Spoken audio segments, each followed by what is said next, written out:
What up, people? What's good? Salute. Yes, sir. Yo, what's good, everybody? Salute to the tribe. We're hip hop and comics and hip hop. We're a niche channel.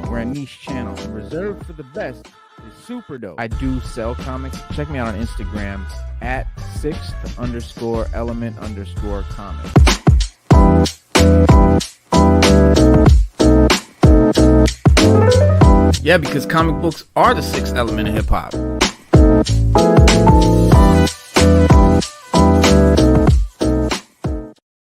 What's good, y'all? The best show on YouTube is starting. My man Slade Wilson, salute. Shout out to my homies in the building right now that's already made it.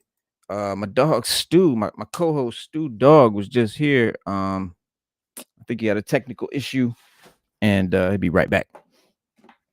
But it is DC Power Hour. This is the sixth element of hip hop. I'm your host, Reno Noir, and my co-host Stu Dog, like I said, is right behind me. But we got a decent show today. It is DC Power Hour. That's how we get down. Let's see, he just texted me. Had a power surge. Okay, he logging back in now. Yeah, it's so every Saturday, guys, at usually at 6:30 p.m. Eastern Standard Time, we start our DC Power Hour, which definitely goes longer than an hour. But the point is that it's DC Comics, and we talk about DC. Why do we do this on Saturday? No particular reason for the day, but the reason that we have this show, a buddy of mine was watching, our content, and he said, he just hit me one day. He says, "Why do you guys hate DC Comics?" I said, "Whoa, what you talking about, dog?" I said, I pulled out a whole long box full of comics, and I'm like, DC, this is all DC right here. Like, nah, we don't hate DC. Why would you say that? And he said, "Man, y'all never talk about DC. It's Marvel this, Marvel that, Marvel." And I thought about it, and he's right. I'm a Marvel guy. That's another thing. Like, if there was if I had to choose, like, not really a choice. Just I grew up Marvel. That's just how it just went that way. And so I just been a leaning toward Marvel guy. X-Men. When I was a kid, I rocked with Spider-Man super heavy, and then Spawn, all of that. Diamond Onyx, salute. What's good, sis? And yeah, so just stuck with Marvel for the most part. And but I do like some, obviously Batman is the GOAT. No question, one of my favorite. You know what I'm saying? He's definitely top tier favorite. But that's kind of where my knowledge sort of ends. Know a lot about Batman, not a whole lot about the rest of the DC characters and whatnot. So I said, bro, I love DC. I just don't know shit about it. I just ain't really got into it. And I said, you gave me an idea. I said, since you said that, man, we're just gonna do a show just DC, and to make sure we cover some DC goodness. I said, so we're gonna do a whole show. It's just gonna be DC. And I think we originally called it DC Day. That was the first iteration. It was called DC Day. Stu Dog is back. What's good, Stu? What's good, man? I'm sorry, man. I gotta move, man. We had power outages here when it rains, man. I don't know what it is. It's been like that the whole time. I've been in this lovely home that I've been blessed with. I don't know. It rains and I lose power. It's aggravating in a way, man. Sneak. Yeah, it's not good, man. Like if we don't get like a surge, like the lights will flick out and then come back on real quick. Right. It'll go out for hours. Like the longest I ever seen it was like almost 24 hours, man. Like sometimes it go out for an hour, 2 hours, 10 minutes. I'm lucky I got the surge on this one. Yeah. And it's only when it rained a lot. Like right now it's been raining all day, bro. It's been raining. Like when it rained like that all day, just nonstop rain, my power just like it just fluctuates. I couldn't do it. It'll go out. Yeah, man. I don't lost fish in my fish tank because of that, man. All kind of trash, man. Yeah, man. All kind of shit, man. Food in the fridge and but no, I work from home now, so you know what I'm saying. I don't just do YouTube. Obviously, I don't make no money doing that. But so I work from home from the computer. My internet, my power has to be on. If that shit were to go out, lose my job. Yeah, right. so. You're done. Yeah, you're done. So can't be having that. And a lot of people work from home. A lot of people depend on their internet for a lot of things these days. So these they gotta fix that, bro. They gotta make sure you right, man. That's like water. That's like water, right. Reno, if I get the snow, we good. If it's just like thunder and lightning, like all my lines are underground, so I'm good. But when it rains, bruh, it pours. I'll be walking around here on pins and needles, like damn, like hopefully the power don't go out. Word. Like, as you know, I'll say like I'm like 50-50 now today because it's been all day and it went out. It flickered earlier, and I was like, damn, please don't go out. Like, and then we got the surge just now where it went out. It was just a couple seconds and it came back on. Then I gotta wait for everything to boot back up. That's the aggravating thing about it. Well, let's get right into it, man. Let's get into it. Well, before we start, I want to show you something, man, because you a fan. I just want to show you something. Bang! Mm-hmm. Flat out. Yes, sir. I like sir. Yes, sir. Deadman. Man. Since today is DC Power Hour. Yes, move it a little bit to the right. To my right, your left, I guess. Yeah, your left. Yeah, there you go. Perfect. Perfect. Yeah, I had to show you Deadman. And he's a gold label figure too. That's dope. Which I think Tom McFarlane got to stop that, man. Doing the gold label? I love you don't like the gold label? I think I like him. Don't get me wrong. I love him. I think he should stop doing it the way he does it, like sending them out. I think they should be online only, and one per customer or something like that. Like, because when he puts them out in the stores, you rarely see him. You can never get them. See, that's the thing. My store, my Walmart, that's all. Those are always there. Like well, I can't because I never seen the Deadman one. I haven't been there in a minute. It's been a minute. I ain't been there since you got that one, but I haven't seen that one in my store. But I know what you mean, man. I do like how if you go on his website, he does limit how many you can buy of stuff. Like the new Batmobile, the '89 Batmobile. Did you get one? I know you got one. I know you got one. On payday. I know you got one. On payday. Okay. That's good. That's you just being modest. You just being modest right now. No, I ain't got paid yet. I'm keeping. Okay, all right.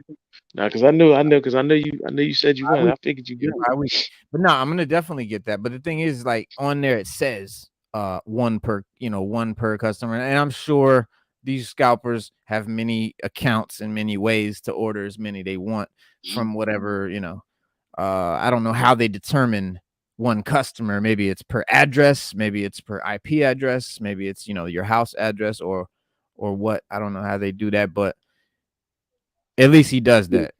So it's your IP. Yeah, it's your IP. Because what happens is you used to be able to log in from like say you could do it from your phone and then from your house. If that's the case, all they got to do is turn on a VPN and then boom. It just won't let you order it if you got a VPN on. I tried that. I had a VPN on one day. It just won't let you get it. That's true. But Deadman is a very interesting character. Yes, DC Power Hour. So we're going to talk about him just for a little bit. We get a little brief for people that don't know. Deadman's first appearance was in Strange Adventures 205. Yeah. And what's so controversial about him is it included the first known depiction of narcotics in his story that was approved by the Comics Authority. Yeah. And that Comics Authority was a motherfucker, bro. Yes, it was. Yes, it was. And you had to follow the rules or it didn't get published. Yeah. I mean, so Deadman, his first appearance was, that was controversial, but his real name is Boston Brand. His species is a ghost. That's what he is. Like you might think he's a physical here, but he's literally a ghost. And he was created by Arnold Drake, but he's more associated with Neil Adams. And he is. Shout out to Neil Adams. That's Neil Adams. Yeah. Oh yeah, I was gonna get to that, but I'm glad you brought that up. You know what I mean? Because Neil Adams is actually a good writer. Yeah, I'd say so. And don't forget Jack Miller. Don't forget Jack Miller too. He passed away though, Neil Adams. Though. Shout out. I know. R.I.P. man. I know. Yeah, I was gonna died put that last on year. the end. Yeah, I We was gonna talked put about that it. We in. did a whole show We about it. did. Remember?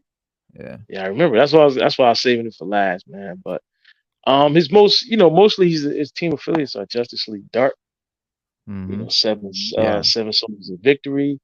Sentinels of Magic, and the Justice League. He can fly, turn invisible, of course, because he's a ghost. Mm-hmm. Uh, Intangibility. He He can used to be a possess people. trapeze artist. Yes, he did.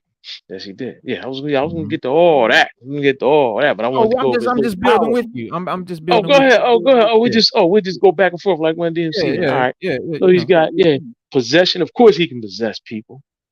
He's Mhm. an expertise. He has an expertise in acrobatics, as Reno pointed out, and unarmed combat and Mhm. occultism. Um, Mostly we lately. I won't even say mostly, but lately we've seen him with Batman a lot. Um, which was Mhm. good because I never knew a lot about Deadman. Um, Yeah, because I never. he's one of those obscure. I would be surprised if James Gunn does not give us a good Deadman something. You think so? Mm-hmm. Definitely because I see him doing some Justice League Dark action, and Everybody keeps saying that. Everybody because he's keeps doing saying the that. Constantine, I'm thinking we're gonna see Deadman in the new Constantine. That's what I'm thinking. I'm hoping Reno that the guy that played Constantine, he's a good. What happened? Like I can go. He's better than Keanu Reeves. Like, I take him over Keanu Reeves. Like that's how good he is. Oh, the guy in the show. Yeah, the guy in the CW show. Yeah, Uh-huh. Uh-huh. I he's a heard great that. Yeah, Constantine. I heard that.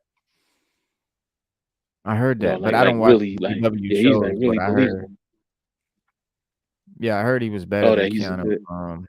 Yeah, I heard he was better than Keanu. But Keanu is definitely the one that is playing this one. It was Keanu apparently that got James Gunn convinced him to do. He's been trying to get Constantine 2 done since fucking Constantine 1. Keanu has. So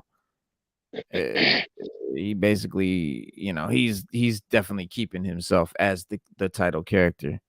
Unfortunately, because I think he doesn't really fit the character. He doesn't fit the character from the comics. If you No, he didn't know doesn't. about No, But if you didn't know he about the doesn't. comics and you watch the movie Constantine, he's good. Like Keanu's dope. I like what he did That's with the true. character. Yeah. You know what I mean? Yeah. Like if you didn't know it was a comic or you didn't know of the comic or whatever, just it by itself. I'm not saying Keanu didn't do a good job. He's just nothing like the character in the comics. Beside the fact No. that he's brunette, like black hair. Constantine's a Right. blonde head dude. Yes. Natural Not blonde too. that, not that that really matters, but if you're looking And for Constantine, yeah. And Constantine also has a rich. Constantine's a rich character. Mhm. He's a pansexual. Um, You and always love that's this. but Anytime Constantine come he up, you say that shit. because That's a big in the part of his comics identity. right, it's not a big part of his identity, but it's kind of part of his story. Um, Yeah. and like we always say, if you do it naturally, we love it Yeah. and we can like it. But if you force it, we can't get with it.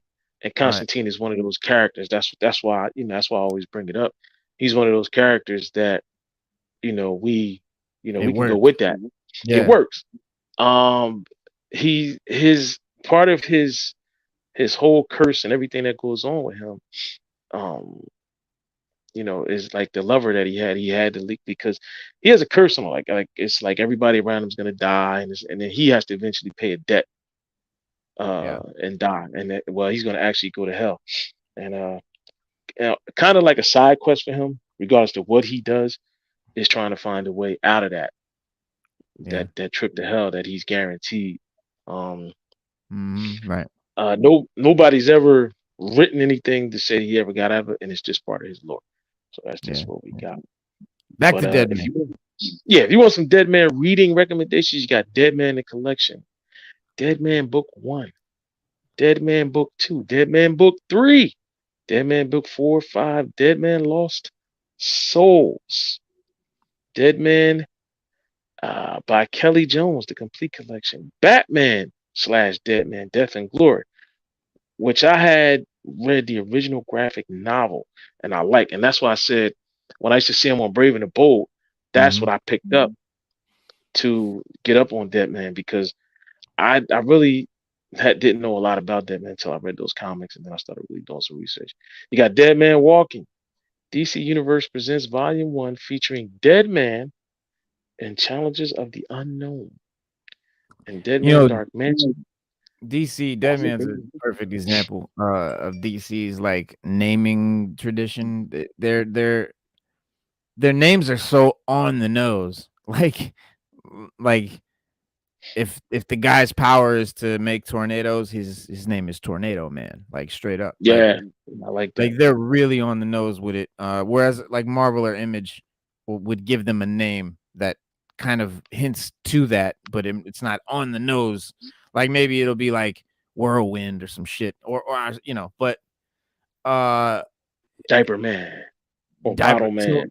But Dead Man is dead. He's a disembodied spirit, and he Yes. cannot be seen or heard by most regular people. Only to certain mystics and occultists could perceive him, and he was able to pass through objects. He could fly and float and all of that like a ghost. He's like a dead man, and he was able to possess any living human or animal too and control their actions. You know what I'm saying? And he could communicate with people through another person's body, and the possession process is like an instant in transition, which enables him to possess different bodies in a rapid succession for like a tactical advantage in combat. Like a crowd of dudes, he could hop in their bodies like bing, bing, bing, bing, bing, bing, bing on some shit like that. And it reminds me of some mutant type shit. It reminds me of a mutant power. It would make a perfect mutant, his powers and stuff like that. It's one of the reasons I like the character. But yeah, if you like that kind of shit, I think you'll like him. And it's one thing about Dead Man too is don't get confused. He doesn't hang out with the other superheroes and all. He's dead. Right. A lot of times they have to find him. Like they have to seek him out and find him and see, and then whatever they need him for, that's what they use him for. Or if there's some type of let's say if there's like some type of magical being that had like put a spell on the earth, Dead Man can detect that, he'll come out. But he's normally just not floating around, just hanging around with the Justice League and Superman, nothing like that. And as a human, he was in because he also rocks with Green Lantern and them. He and he had a white power ring. Which seems like it's not like a white power, It's like there's a green, like a white power, white energy. But his white power ring can restore the dead back to life. And Brightest Day. Well, in Brightest Day, that's what because when I read Brightest Day, that's what he was, Right, and it could make him fly, turn invisible, or the ability to cloak his presence, teleportation, healings, like severe wounds pretty quickly, making solid energy constructs just like the green ring, and the power to bring, like you said, beings back to life.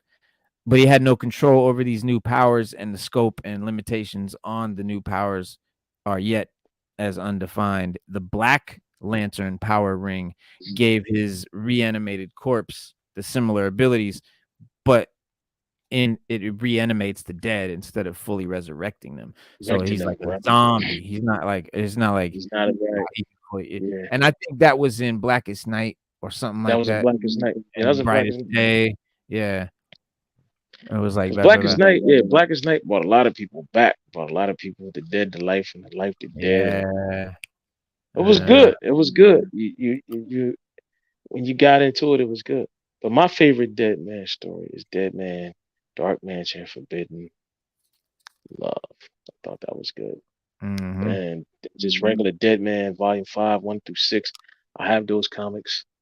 And Dead Man, Omnibus, but I don't collect omnibuses. Right. I think you got some omnibus, right? I did. Do I have any left? No. No, I don't. No, I got a bunch of graphic novels, but I don't have no omnis. But Deadman is also you'll see him in like Neil Gaiman stuff, Elseworld stuff a lot. Sandman, shit like that. He's one of those characters. Yeah, he is. He really is. Good character. Yeah. Great character, but one of the DC's Great. like hidden gems. He's It's definitely a one of great their hidden gems. it's a nice figure though. That's a good that gold label. It looks great out of the box. I see you still haven't taken it out, but Not, not um yet, not yet, not yet, not yet. I'm gonna take it out.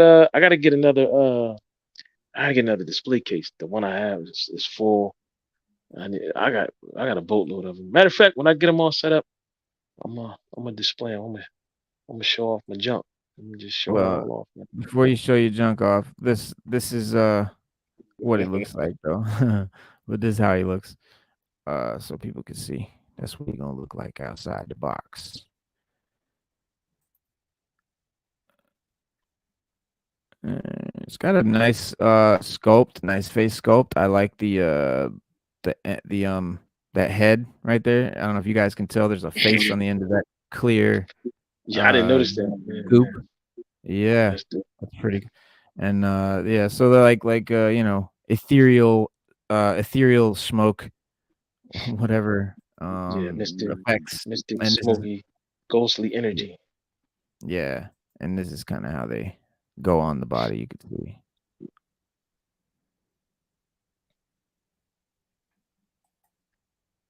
I see. Can y'all see? Yeah. Okay. Why did it stop?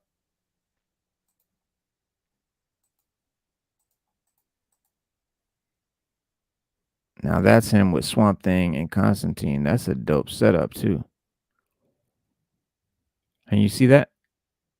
That is dope. That Man, Constantine is dope. I seen that that's on his website. The Constantine. the Constantine is the page puncher. It's the one that come in the page puncher box. Yeah, I'm gonna order that. That's the next one I'm gonna order. See now, the one that's on CW looks just like that. He looks just like dude. Like you would like to look at it, you'd be like, yeah. Like, yeah, that looks Corey Adger, what up? Corey Adger Yeah. piece. Yeah, you'd be like, yeah, he look just like so that's why I said if they do another Constantine movie, man, you gotta have a guy from CW, man. Yeah, unfortunately, You it's gonna be Keanu. I know, man. Well, we'll take him. He did an okay job. I mean, yeah, it wasn't for me. I mean, I know I heard some people hate it. Some people hate Constantine. I think if you're a big Constantine fan, maybe you hate the Keanu Reeves one. But I'm not that into Constantine to the point that like I get upset about, them Nah, me either. For me, it's not Yeah, nah, me either. Yeah, it's not gonna bother me either. I I keep can it a deal buck. with Yeah. it. Yeah, I'm gonna set mine up just like that. Yeah, man. You got to. It's more fun to take them out. More fun. God. I'm gonna take them out. Trust me.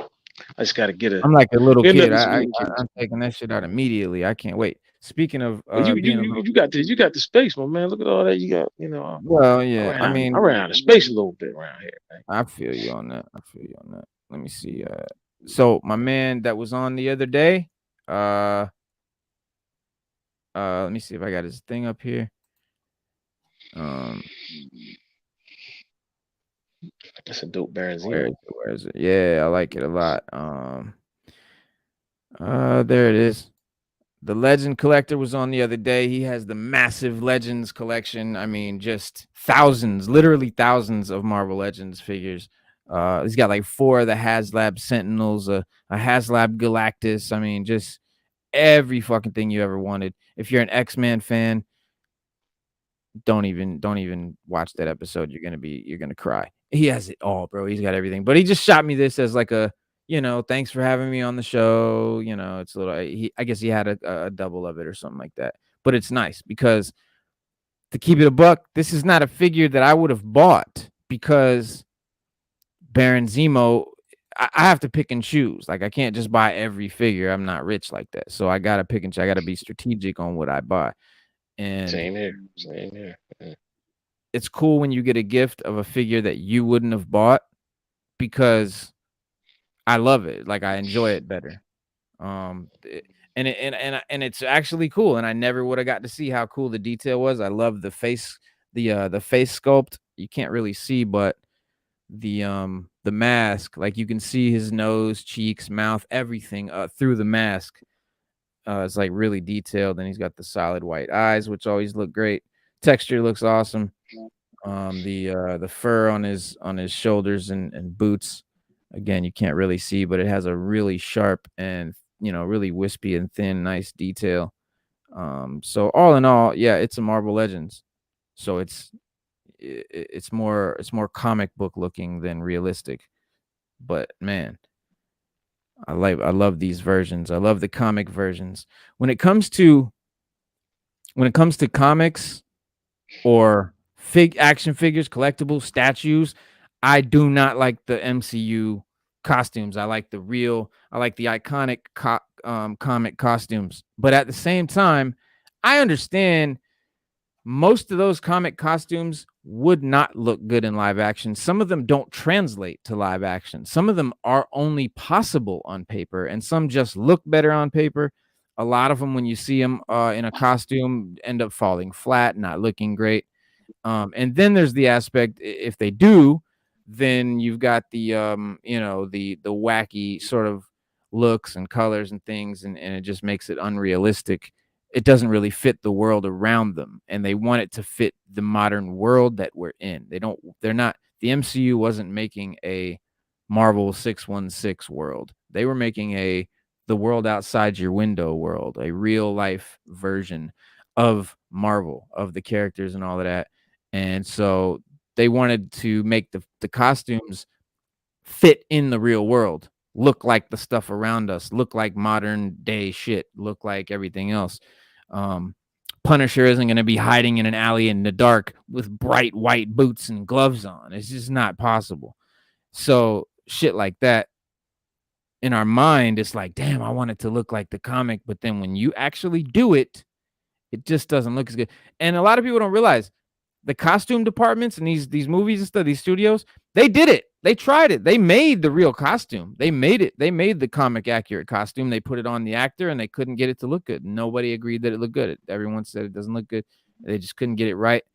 And that's when they would start to manipulate shit. But they all try to recreate the comic version first. And if it just And you doesn't gotta, look good, it doesn't. yeah, and you gotta remember, our modern day actors aren't built like comic book heroes. Case in Human point, Wanda. beings, period. Right, yeah. Case in point, Wanda, when she did when she was playing Scarlet Witch, they originally were gonna do the original Scarlet Witch costume from the comics, and she Right. was like, absolutely not. You She was like, nah. She was like, I ain't can't. built like that. She was like, yeah. She said, my eyes. She said, no, I'm definitely not built like that. She said, you're gonna have to Yeah, come up with something more conservative. She said, because right. I definitely can't do that.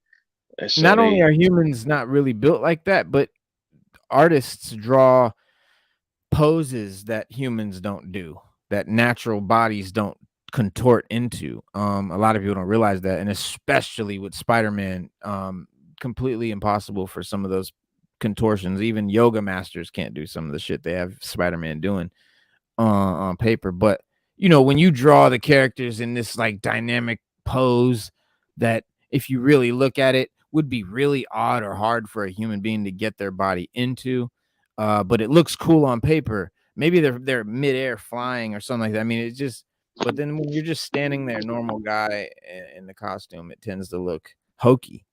It just, sometimes it doesn't look good. It looks, but I think, and my man Circumstances said it best, and this is 100%. If it fucking looks good, if it looks cool, that's all we want. If it looks cool, yeah, that's true. That's all. that's Yeah, it. that's true. That's all. That's all we care about. If it looks cool, I don't really care if it's, um, you know, realistic or accurate or whatever. If it looks good, if it fits the world around it, if it looks cool, if it makes sense and all of that, you know what I'm saying? I'm all for it being as comic accurate as possible. But to keep it all the way a buck, if Baron Zemo was dressed like this, I don't think people would take it as serious. He's got purple. He's got, it looks like dishwashing yellow, bright yellow gloves. He's got bright yellow boots. He's got leopard print fur around it, bright purple. I mean, you know, it doesn't. It looks cool here. Looks cool on paper.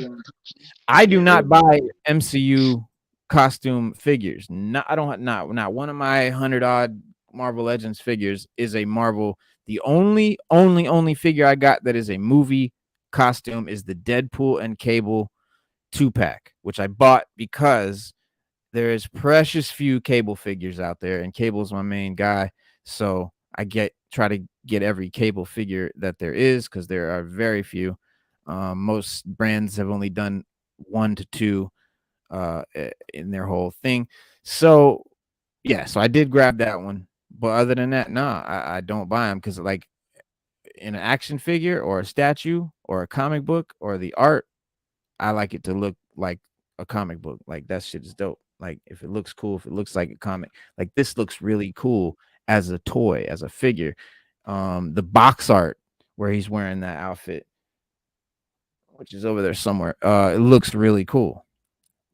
But in real life, it just for some reason it just doesn't work.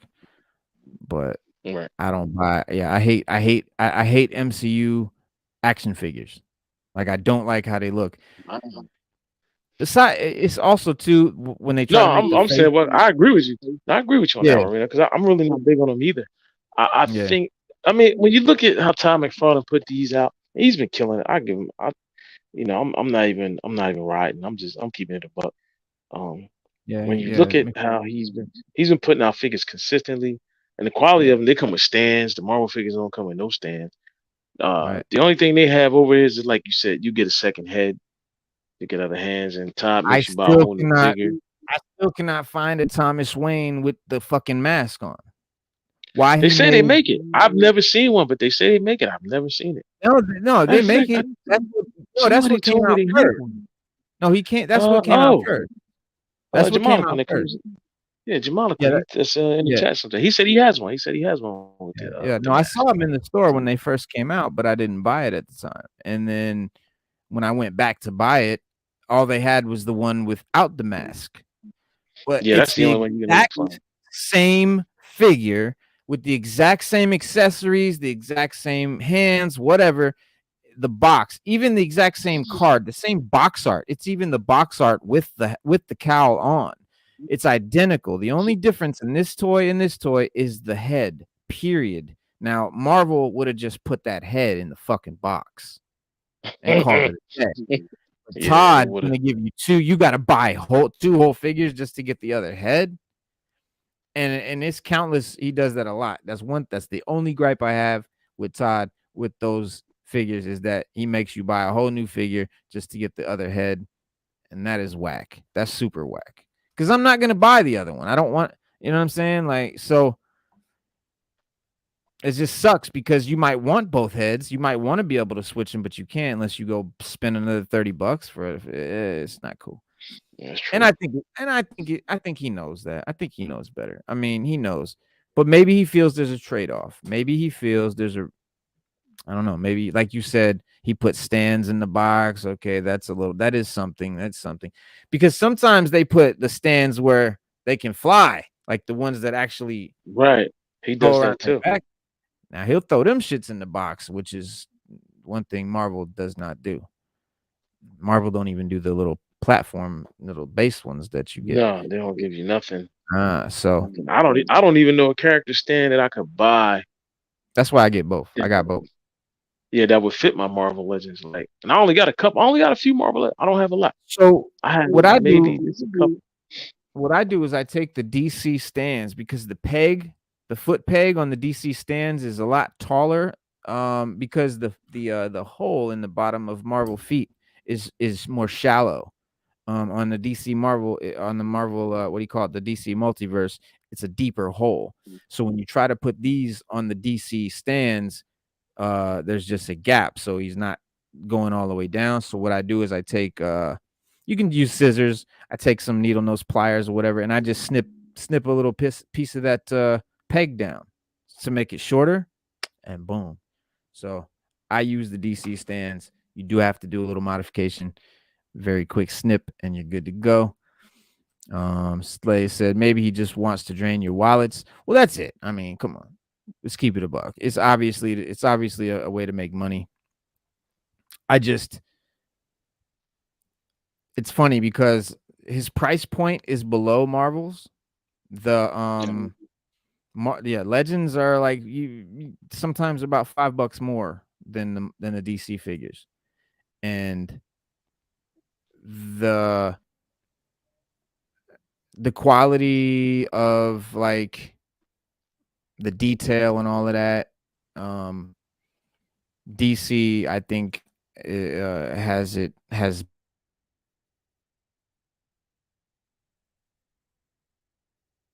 It's what? Fuck you. I don't know, but yeah. So this is a thing, where hold on. I don't buy figures, so I just know that he sells cardstock cover comics for $3. Yeah, no, he does. The Image comics are cheaper than Marvel comics or DC comics. Like his price point is lower.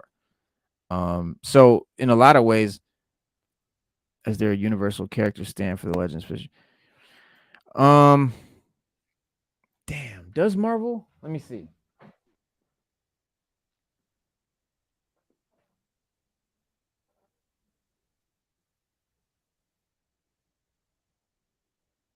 Man, I don't think that they do. I don't think that there is a Marvel Legends stand, man. I don't think I have a single Marvel Legends up there with its own with a stand that's not a DC or like yeah, man. I don't know. I can't don't quote me on that. I don't know. There probably is, but ask Shartimus, he would know. Yeah, we gotta ask the guy, the Legend Collector. Man. What did he have? Right. Well, he uses like custom joints and aftermarkets. Actually, what he uses the most of, he's got his figures standing on risers that look like bleachers. They're like steps, and so there'll be a character here, character, and they're and then a row across like picture bleachers, at a basketball court, but steps like that. And so that's what he's got all his figures standing on. And I asked him who made those, and he sent me the link, and it's something for like nail polish. It's like a nail polish display. So you can get creative. There's all kinds of little, shit that you can use for stands and little displays and stuff like that. You get creative. But then there's a couple of people out there that make custom stands. You can find there's plenty of custom. I mean, the community is so big now, dude. You can get a custom head. You could get whatever heads you wanted made for the figure. You different faces on the heads, and like, I mean, they go nuts. Like capes made out of cloth with wire in them, so you can, make them shaped a certain way and all of that. You can, and they make all that shit. Like for the GI Joe figures, you can buy whole arsenals of all kinds of like every weapon that exists in real life and military. They got little GI Joe size ones that you can buy, helmets, vests, gear, everything that GI Joe doesn't make, you can get custom versions of it, all kinds of shit, man. It's nuts. Slade said, if so, I need them. I got mad Marvel Legends figures. Oh, that's what's up. Yeah, nah, bro, there's a lot of other brand stands that you can use. I'm trying to remember where I got those little clear ones from, because I had some little clear circle stands that I was putting them on, but I can't remember for shit where I got those or what they were for. But DC kills it, man, with the figures and with the animated stuff and all of that. They also kill it with the video games. I think there's a new video game coming out I want to talk about. All right. And this is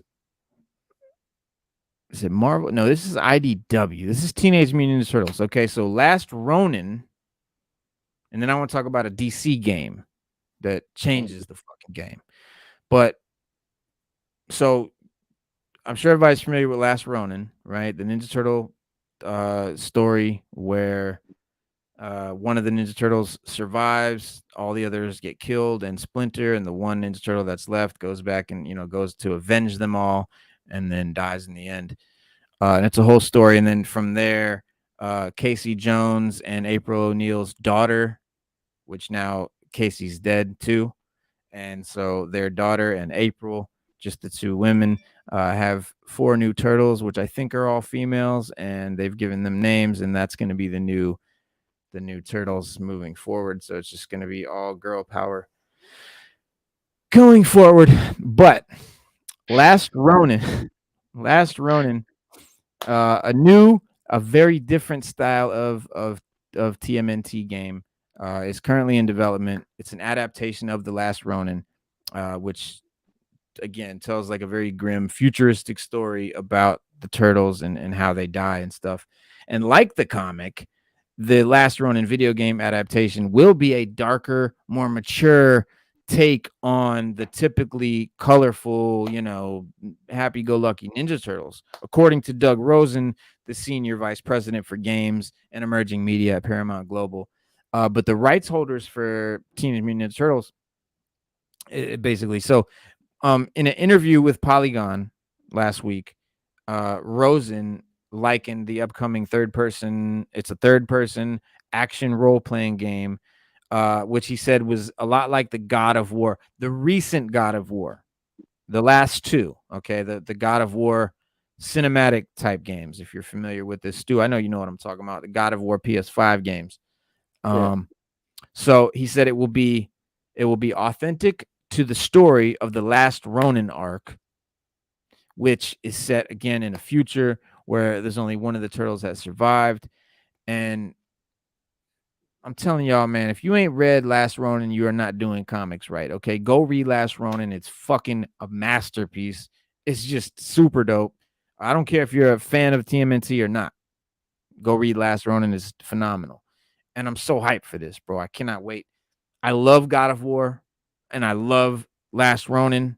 And if they're making a dark Last Ronin God of War-esque game, bruh, this is like the game I've been waiting for my whole life. It's gotta be God of War, like, and then you gotta have boss. That would be dope if they nail the combat system. It'd be dope. Like, you'll sell 1 million of those copies. That'd be the next big game of the year. And there's been other like with other TMNT games, like last year's Shredder's Revenge, are typically going to be about playing as all 4 turtles, sometimes a little bit of April and Splinter and Casey Jones, but basically it's all about playing with the nunchucks or the swords or the bow staff or the sai with the different turtles. Right now, Last Ronin, you're going to be a single character. I'm assuming you're just going to be the Last Ronin, wearing the black. I'm not saying who it is in case anybody hasn't read it, because that's the best part of the story. But I'm not going to talk about that. Which turtle is what I'm saying. The one that survives. The turtle in question. If you know in the chat, please don't say it. I don't want to ruin it. Because if you ruin it, the story basically is ruined. So anyway, Last Ronin will be primarily single player game. But like in the game or like in the comic, he has all the weapons, right? He's got his own weapons and he's got the other 3 brothers' weapons all on his person, and he uses them all. So, that's going to be dope. I think you're going to be the one character, and I think you'll be able to use all the different weapons. It's going to be phenomenal. Though Rosen posited that, the other characters could be playable in flashback sequences. Again, similar to how the comic series plays out, because there's flashbacks where they're all alive and shit goes down. Now that would be just icing on the fucking cake. The primary action is said to, man, I'm telling you, bro. But the primary action is said to center on the only surviving, turtle, that Last Ronin. And again, the identity of that lone remaining turtle was a mystery when the comic series was announced. The arc story was built around a Ninja Turtle who wore a black mask and fought using all four turtles' signature weapons, right? Nunchaku, sai, bow staff, the dual katanas. And it wasn't until the final pages of the I think the fifth comic, it's a 5 mini joint, where the last surviving turtle's identity is revealed, and the remaining turtles and Master Splinter have all been exterminated by the Foot Clan, which is leading the Last Ronin to seek for justice and revenge them and avenge their deaths, all through a dystopian, futuristic New York. And I don't mean futuristic like sci-fi modern. I just mean like battle ravaged, looking like Baghdad, right? Just post-apocalyptic. IDW is the publisher that does TMNT right now. They launched Last Ronin in 2020 as a 5-issue miniseries. The arc was written by Kevin Eastman, which is the original writer for TMNT. It was based on the idea that he first conceived when he created TMNT with Peter Laird in the early 80s. So this Last Ronin is not some wacky like jump in the shark, what do we do for attention move here. This is what Eastman has actually planned since the 80s. And like the Last Ronin comic book series, the video game also will target an older audience. It's definitely going to be rated M. And just like the recent collaboration with Call of Duty that brings Shredder to Activision's shooter franchise, it's more for adults. Rosen, the director of the game, said that there's opportunities for multiple TMNT games aimed at both young and more mature age groups, that Paramount can take multiple approaches to the franchise and not dial back to make the game something it shouldn't be. Last Ronin, as a video game adaptation, is being developed by an unnamed studio at this point, and is likely going to be a few years off. We'll probably hear about this again probably in 2026, I'm guessing, 2025 if we're lucky. But like the throwback beat 'em up Shredder's Revenge was developed by Tribute Games and .emu, and the Cowabunga collection, which gave us all the retro games, like the arcade games, all the games from the 90s and shit that we used to play. They put it together in one retro game collection by Digital Eclipse, and Rosen said that they've found the right partner to adapt Last Ronin into an ambitious, this is what he said, an ambitious AAA video game. And AAA is a thing. I mean, video games, a AAA game just means top tier, blockbuster, a big game. But Rosen said to expect more details on Last Ronin and, much more from TMNT in video games in the coming months and years. In the near term, fans of the, TMNT will soon see them in Roblox. A new game set for release alongside TMNT Mutant Mayhem, that new movie, that abomination that Seth Rogen is farting out. And the Roblox game is being developed by Game Fam and the studio behind Sonic the Hedgehog's Roblox outing Sonic Speed Simulator.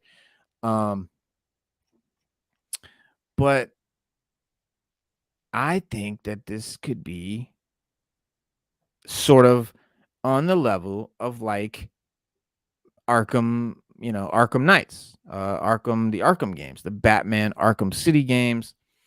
And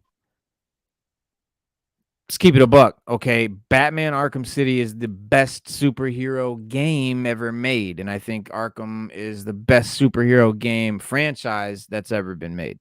And that's not really hard to say because it's not like video game. It's not like, superhero video games or comic book video games have been all that great, or that they all have been great or anything like that. But No, they haven't. They yeah. haven't, you know. And when you break it down, um, when Rocksteady came out with the Batman Arkham series, it changed the game. I Mhm. mean, video Spider-Man, a couple of the Spider-Man games are the best thing we had ever seen. But when they Yeah. came out with that Arkham series, that changed the game. That's at the bar. If your Yeah. game was a superhero game and it didn't meet or exceed the Arkham series, or you had trash, you might as well hang it up. It Yeah. wasn't even worth your coins or whatever you use for currency in this world. And I like, I take my hat off and give a shout out to Rocksteady. Even Yeah. Rocksteady Montreal, they even did a good job. When they did the off series Arkham series, where they went and did like the prequel to the Arkham Mhm. series, Batman First Began. Those were Yeah. even great. Oh So, yeah. like I said, yeah, so that gave us this new Spider-Man game that we just got by Insomniac. Um, And I think that's and on the level of Batman. yeah, man. And they've the Avengers game tried to do it, and they had this Suicide Squad game coming out, and Gotham Knights. They're all trying to bite off it, but they're falling severely flat. And I really, for some reason, bro, I just have faith that this TMNT, that this Last Ronin game is gonna be dope. I think it's gonna work. I think it's gonna hit. I don't think it's gonna be overly ambitious, like, Avengers, where they're trying to do all this shit. And, I don't, all the online this and that. And just make me a good game for once. God damn it. Just give me a good story with good gameplay.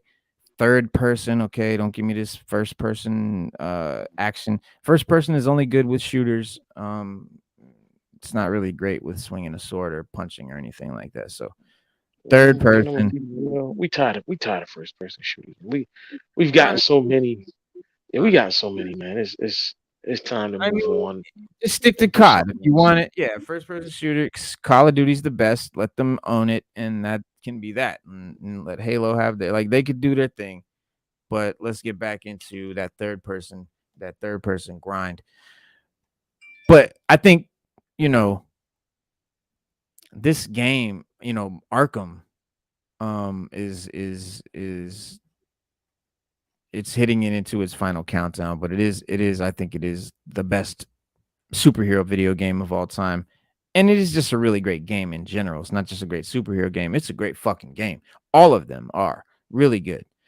And I don't think this game is the best Batman story ever. No, far from it.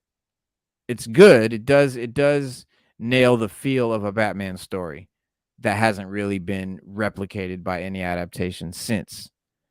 Um it's a unique concept. Everything has got its own. It's got its own, like, characters where everyone looks their own way. Like, it's got its own style. It definitely has a very definitive, you know, art direction and stuff like that. And it's a great representation of the Batman mythos uh that could work in any medium. But it would be great movies. Like, I'd love to see some Arkham. I'd love to see that adapted into a film or something like that. Yeah, that'd be great. It would. The Pattinson Batman, the Batman, that's more like Arkham than any other Batman that we ever had. Um, which it's not really a lot like Arkham in any way, but it's more in that vein. But Arkham had a lofty legacy to live up to after its predecessor, Arkham Asylum, right? Arkham Asylum came after Arkham City, which Arkham Asylum did revolutionize superhero games and third person action games. The fucking combat, bro, is my favorite combat in, like, gaming. And thankfully it lived up to that legacy and even exceeded the first game. And it improved on basically every aspect of the first game, so much to a degree that I do find it hard to go back and play the first game because you know what I'm saying? It's just that good. And I am very biased and nostalgic for this game, but Arkham City is a near perfect game with only a few issues holding it back from being a complete masterpiece. But the concept around this game is that in between the events of the first game and this one, Gotham sectioned off an entire part of Gotham, an entire section of the city, and retrofitted it into a giant prison called Arkham City.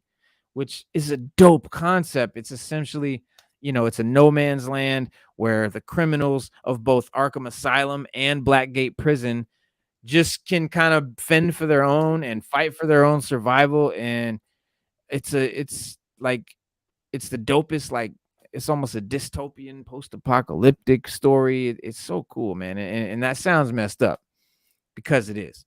But I love that genre.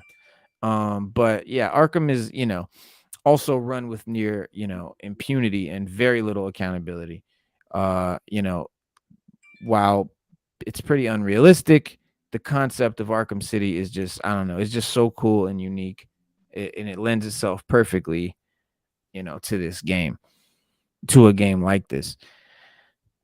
Yeah, I mean, the character, like, I got some action figures, the Arkham Joker looks fucking dope. The art design in this game is just spectacular, dude. Gotham, or at least the sectioned off part of Gotham that we see, the Arkham City, is fantastic looking, super detailed. It looks grounded enough to feel realistic, but it's stylized enough to feel like Gotham. You know what I'm saying? Like, ever since Tim Burton did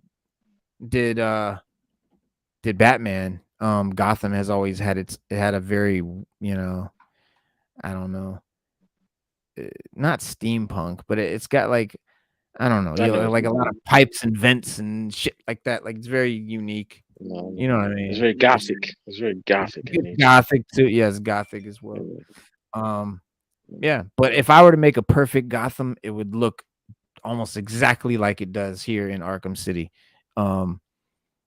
Because it's the perfect mix of reality and fantasy. Unlike the Nolan movies, you know what I'm saying? Like, the Christopher Nolan movies, that super realistic Batman is like, it's cool, but we do want a little bit of, I know what you're gonna say, because I keep style. saying it. Yeah. Right, I keep saying it. We want a little style, man. We do want it to look, and so the perfect mix of reality and fantasy just makes Gotham and in Arkham City a very interesting locale. A lot of versions focus way too much on one side or the other. They're either too fantasy, too whimsical, or just too normal, and it doesn't look like anything. It just looks like a regular city. But but this game definitely strikes that perfect balance. Yes, and I too, I love the fighting system. Yeah. I did get a bunch of those covers, but yeah, the levels. I don't know, man. The city, bro. It's again, it's borderline post-apocalyptic, which is again one of my favorite of all time genres. And there's garbage all over the place, dilapidated infrastructure type shit, and armed thugs just walking around. It's total anarchy. It's like a lawless city, and it makes Batman's missions feel a lot more daunting, as a task, because he's not operating within normal confines of normal society, or even normal Gotham society. Now he's in a place where the criminals' social shackles are removed and everything is fair game. They run the city, it's their own town, and basically it makes for a perfect video game, because the real world doesn't have, henchmen and thugs walking around the sidewalk, you know what I'm saying, getting into shit. Who is this? Hold on, guys. I'm sorry. Hello? Hello?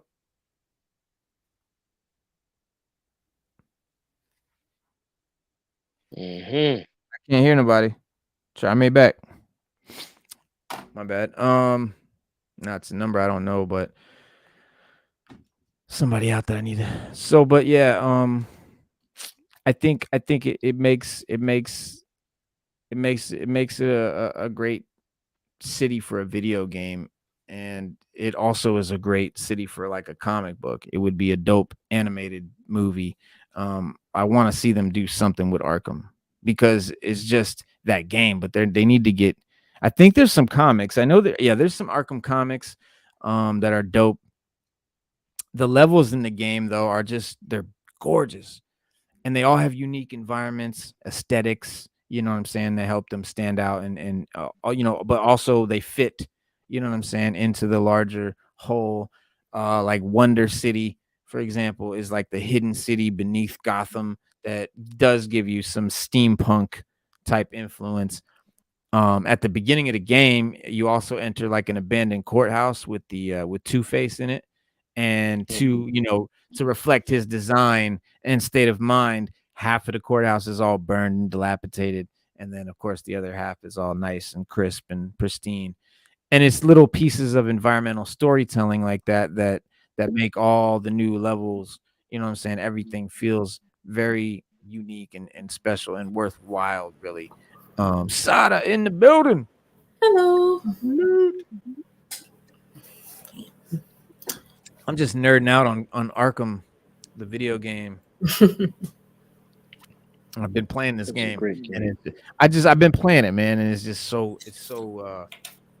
it's so dope, man. It's just one of the best games. It's one of the best games ever made, but it's definitely, I think, it's the best superhero game by far. Oh, it is. And I mean, it's up there in the top 5. Yeah, I'd say definitely top 5. Yeah, and just like the first game, Arkham Asylum, the character designs are amazing, and the mostly, the definitive designs for these characters in a photorealistic setting, and all the villains look fantastic, especially like your boy Mr. Freeze. I love the Arkham Mr. Freeze, bro. Like, Stu, I know. if they gave us an Arkham type style Mr. Freeze, bro, for the Batman, that would be so sick. I want an Arkham Freeze because I think it's the coolest design he's ever had. And I want to get an Arkham Freeze, action figure, DC Multiverse. I think they have one, but I don't know if DC Multiverse makes it. But I think they have one because I know they came out with a whole Arkham series of figures. I collected a few of them. They were hard. They were very hard to find, very hard to get. I got what I could. If I lived near your Walmart, I'd be good. I'd be good to go. I mean, it's sometimes you get lucky, but and especially Batman and Catwoman, their looks in Arkham, I think, are my favorite designs that I've ever seen of them outside of the comics. You know what I mean? Just incredible, and they're both, they stick relatively close to the comic looks, but they're definitely adapted for this more realistic art style, and I think they pulled it off flawlessly. And the soundtrack is phenomenal. The music, the orchestral, themes, sort of highlighting the grandness and the importance of the because remember, this is a city within a city. It's a walled in city inside of Gotham. And I think the main theme just might be my favorite, one of my favorite Batman themes of all time. Like, it's up there with the 89 and the animated series Batman theme. Because it also feels very grand and heroic, but it takes a more somber tone. You know what I'm saying? It feels more bittersweet and dark and dystopian and post-apocalyptic, and sort of highlights the tragedy of you know what I'm saying, of Batman as a character, but of the game and everything. But gameplay wise, like we talked about, the combat is about as perfect as you can get. You know what I'm saying? Moving, using the tools and the equipment and everything is just very flawless, very seamless rather, and cool and easy to use. And there's two ways you can play the game here, you know what I'm saying? Combat or stealth. You know what I'm saying? Because throughout the game, there's a lot of different sections where you're forced to stick to the shadows and pick the enemies off one by one without alerting the rest and shit like that. And that's because enemies are armed, so you can't just take them head on first and bulldoze your way through. You gotta pick, you know what I'm saying? You gotta do it right. You gotta do it strategically, or they'll overwhelm you pretty quickly. So it's realistic in that way, which is something that I love about it. I love that about the combat. But you get your Batman on. I've done that. I went in there guns blazing. It's immersive. Yeah, it's immersive. But there are some instances where you do have to use stealth. and you got to take these guys out because they'll have hostages. Yeah. So you'll have to take them out one by one just to save the hostage. Because if not, they'll kill the hostages and things like that. So that's a for me that's overwhelmingly beautiful because I like the stealth action. I like scaring the guys, and stealth. They'll see a guy, like a guy disappear. They'd be like, "Oh, where'd he go?" And then you'll see him hanging up. They'd be like, "Oh God, he's here." They'll start, they get you put the fear in them, and then you can take them out. You feel so cool when you feel like that. When you pull that shit off too. Yeah, you feel like Batman. You feel like Batman. I knew it. So do you remember when they did goddamn, what was it for? It was, I forget who did it, but they did a montage of all the ads of all the people that talked about the game, reviewed it, and they all said, "You really feel like Batman. You really feel like Batman." Every single was so funny. There's a montage of like 10 different ones, and they just played them saying the same exact word. You really feel like Batman. But you do. But you do. It's immersive. Like you do feel cool. Like you do feel like you're in the fucking game. It's a very immersive the way the gameplay is, man. Just the way not just the way to combat, but like the stealth and the creeping and the using the tools and enemies also have tools and shit like that. And the AI is great. Some of the stuff that the NPCs do, and they've got heat vision goggles that can see you, you know what I'm saying, when you're just posted up on a gargoyle and shit, just chilling and shit, and they're That's just later in the game. Later in the game, some of the guys have equipment that can detect you. If you hide in the shadows. You can also what's real immersive about the game is if you're Batman, if you just sit around and listen to them talk. Like if you just like scan, because he's got the scanner thing on, and they took that from the movies with the white eyes and how you can see through everything. That was from the movies. But if you sit back and you listen to them talk, they have some very interesting conversations. If you just sit there and just listen to them. There's one DC where they talk about Superman. It's a lot of DC lore. One they talk about Superman. There's another there's a guy talking about how Batman broke his arm. Last time he saw him, and they got into this like, "Oh, man, he broke my arm."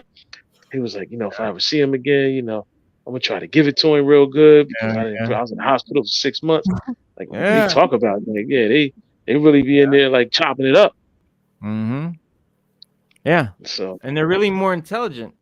I mean, as AI, like the way that I feel like the way that the AI, I don't know if it's the terminology, if it's true AI or whatever, but the way the NPCs act, they act more like a real person would act, and that makes the game really challenging, but it forces you to think on your feet, but it's more fun, and I love that. It's more immersive. Makes it more feel more realistic. And the other side of the gameplay is the melee, the hand-to-hand combat, and that just I think that's my favorite in any game. It's my favorite hand-to-hand combat in any game. I look for it. I'm like, how is it like compared to Arkham? Like, how is the combat compared to Arkham? That's how I do. Even with sword fighting games, it's a free flow system, and it's debuted in Arkham Asylum, and which it was good, good for the time. Arkham City though just blows it out of the water. The combat is so much more fluid, and responsive and varied. I think I said that backwards. But a lot of the games, with melee combat, they struggle to make it look both fluid and fun to do, and not repetitive or not boring, or you know what I mean. And I think this game just does it, man. It's just immaculate. The combat has such satisfying rhythm, and when you and you beat the guy, it's very satisfying. You know what I'm saying? The rhythm of it, and then the way they end it off is just fucking dope.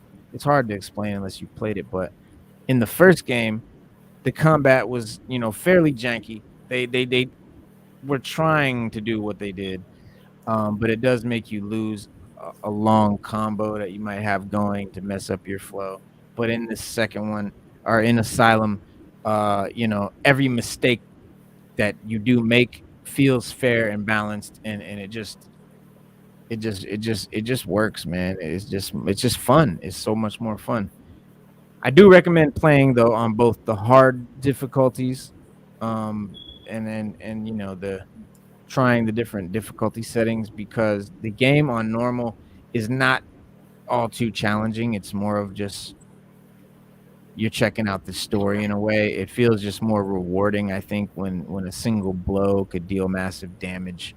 And playing on hard mode gets you better at the game quicker because the enemies have shorter hit times, and you have to react faster in order to counter and dodge out of the way. And it makes you think and play more carefully because you can't just like spam the attack button, and button mash willy-nilly. You know what I'm saying? You have to strategically land the blows and block the hits and all of that and parry and shit. It's fucking cool. But it also improves the stealth sections because getting caught is basically a death sentence. You know what I'm saying? Where you'll very rarely get the opportunity to escape on time. And so you will be required to use all the tools and shit that he has at his disposal. And I don't know, Stu, would you say this is open world or open area? I think it has an open world. I say sandbox. It's sandbox. It's mostly sandbox. Yeah. That's appropriate. Yeah. And like I said before, the atmosphere of Arkham City is fantastic, and each location feels very unique and varied. And a good way to tell if an open world is good is if you can tell exactly where you are without looking at the map. And this is only a small part of Gotham, this whole little city, but the developers employ a very excellent, I think, sense of geography that makes it easy to kind of know exactly where you are and where you have to go without making it super duper corny and obvious. But and there's a ton of excellent side missions and stuff that to help flesh out and build out the world and stuff like that. And to boot, they even let you play as Catwoman. You can choose to play as Catwoman, which has her own very cool combat style. Did you play that one where you could be Catwoman? Mm-hmm. I played the whole thing. I did DLC and everything. I did everything you can actually do on that game. Yeah, you 100%ed it. Not really. I'm like maybe 60-70%. That's not bad. Trophy wise. I just didn't do all the the only thing I didn't do is I'm not gonna say dumb stuff, but the stuff you do when you get bored, like when you did everything that I did, like go to the highest building and glide for 300 meters, jump off this bridge and real specific trophies. Right. Yeah. Right. There's a trophy in there that says dive for 200 meters and then glide and then come up and glide for another 100 meters without touching the ground. And it's some crazy stuff in there. I didn't do all that stuff. I did, I did anything the main, all the main stuff, like capturing all the villains. I found all the Riddler trophies, everything. I did all of that. I just didn't do the little quirky stuff. That's all. Yeah. Yeah. It's just, I've been having fun with it, man. And we're talking about the Last Ronin is making a new video game that's sort of supposedly is like God of War, the new God of War. And we were talking about that, and that made us start talking about this. But another fucking game that I've never played is Last of Us. Have you played this game? Yes, I have. And beat it. Both of them. Oh. Okay. I've been watching the show, and the show is crazy, insanely good. It's the best shit since fucking Game of Thrones, bro. It's phenomenal. That's good. The only one I didn't like, it was only one episode I didn't like. I think it was the third one with the two gay guys. I just didn't.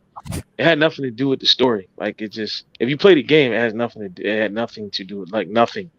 Yeah. And it was, to me, it was just, it I don't know. I was that close to losing hope, and then I watched the next episode. I was like, all right. Then it got better. I said, all right, I'm good now. But I definitely was not feeling it. It does. That's not against. Yeah, that's not against anybody. Game, because I know everybody thinks that nowadays, or But it was just that if you play the game, the one thing I always said when this series came out was It's that in the game though, right? please, no, please don't give There's us. no gay character in the game. Yeah, but that's in part 2. That I don't even thought. come until part 2. Oh dang. That they don't It's so even they don't even hit at Ellie being uh, uh, homosexual until the Ellie's second gay. game. Oh Yeah, wow. they don't even No, that doesn't even come up until the second game. Like because none of that comes up until the second game. Nothing, no type of references to anybody's sexuality or anything comes up until the second game. well, So like, when the show was coming out, that people were talking about it, that it had that sort of plot, and but most people agree that it is part of the story. Like it's not just there for no it reason. is. I It's put it to good. you like Done this. well. This is if you somebody that played the game I like think me, it's done well. I think it's done well. it's in the story, but it ain't necessary for the story to proceed. So like when you play the game, the main game is about is about Joel and Ellie and the journey that they took to get her where she got to. Once they got her there and he figured out what they were gonna do, he couldn't let it go down. And that was the problem. It had to go down for the world to survive. He made a choice. And he was like, look, I make a choice here. And he had spent so much time with her and they had suffered so much together that they bonded. And Joel bonded with nobody. He was like a loner. He was like Boba Fett. Like, bro, like you need something done. You need to. That's what you send. You send Joel. Joel's the man to get it done. He was like Mando, Boba Fett mixed into one. He bonded with nobody. It was like Mando finding Grogu. Like now, and once he got with her, then he was just like, all right, and he started coming around more, and he had feelings for her. When he figured out what they were gonna do with her, he still let it go down. I don't know if y'all beat the game or y'all played the game, but I don't want I don't want to spoil it or anything. But No, I heard that the game was way better than the show. it is. It's very emotionally moving. When you play the game, to watch like the cutscene. Trust me, the show is fucking emotional, bro. The show will make you take the show. Take the show, multiply it by 3, and that's what they gain. That's where the game is at. Because you really feel like because you get to play as Joel, and then you play as Ellie for a little bit, but you play as Joel more.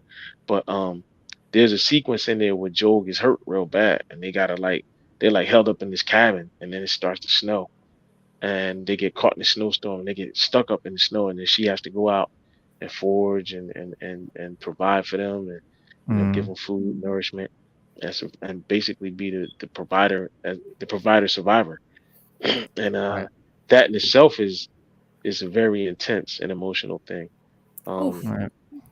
It touches on all your emotions, man, when you play it. They took the conversations that they had too. That's another thing that's really, really involved. If you just sit and listen to the conversations that they had between each other.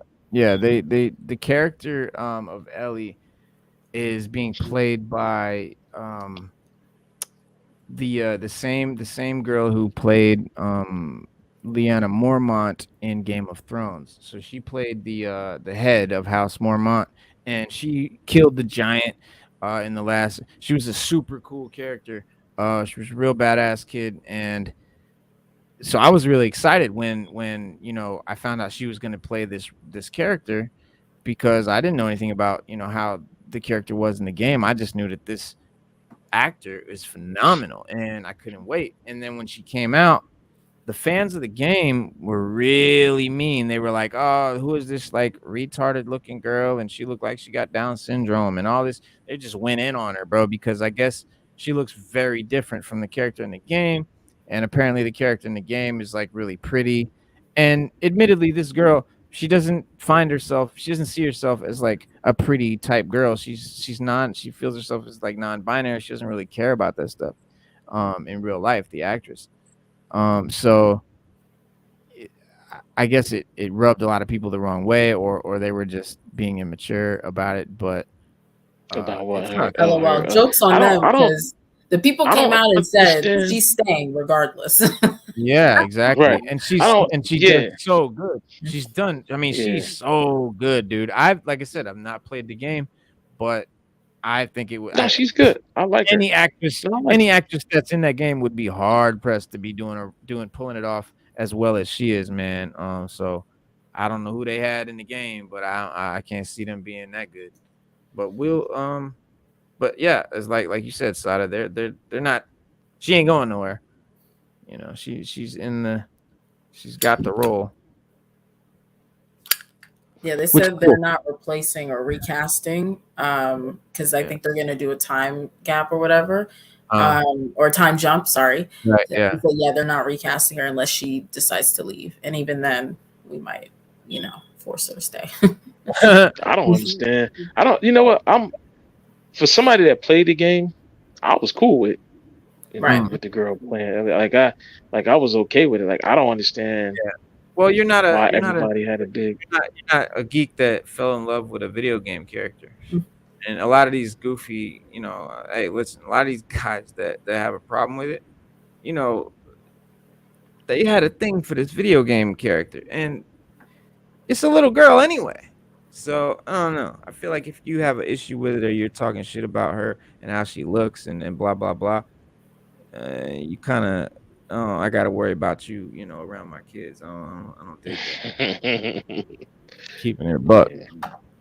But listen, it was cool. The show's great. But back to DC. Did you guys see the Batman the Doom that came to Gotham yet? No, I need to see that. Watch it. I actually ordered the disc on Amazon. It was supposed to be here this week, but I'm not gonna talk about that. Amazon is slipping. Yeah, we're not gonna talk. And I hate when they tell me I'm gonna get something the next day and I never get it. That's I don't even bother anymore. I'm like, nah, yeah, they never happen. And I'm like, if I'm paying for Prime and it's supposed to be guaranteeing me free next day shipping and all of that, but I don't never get my shit next day or 2 day. What's the point? Exactly. I'm not getting what you advertised I would get, if I did whatever. So it's bullshit. But anyway, I digress. The movie is dope though. I'm telling you guys, it's definitely a must see. It's got the darkness of Batman and stuff like that, and it's got a cool. I'm trying to get you guys a picture of it, but it's just got a cool gothic.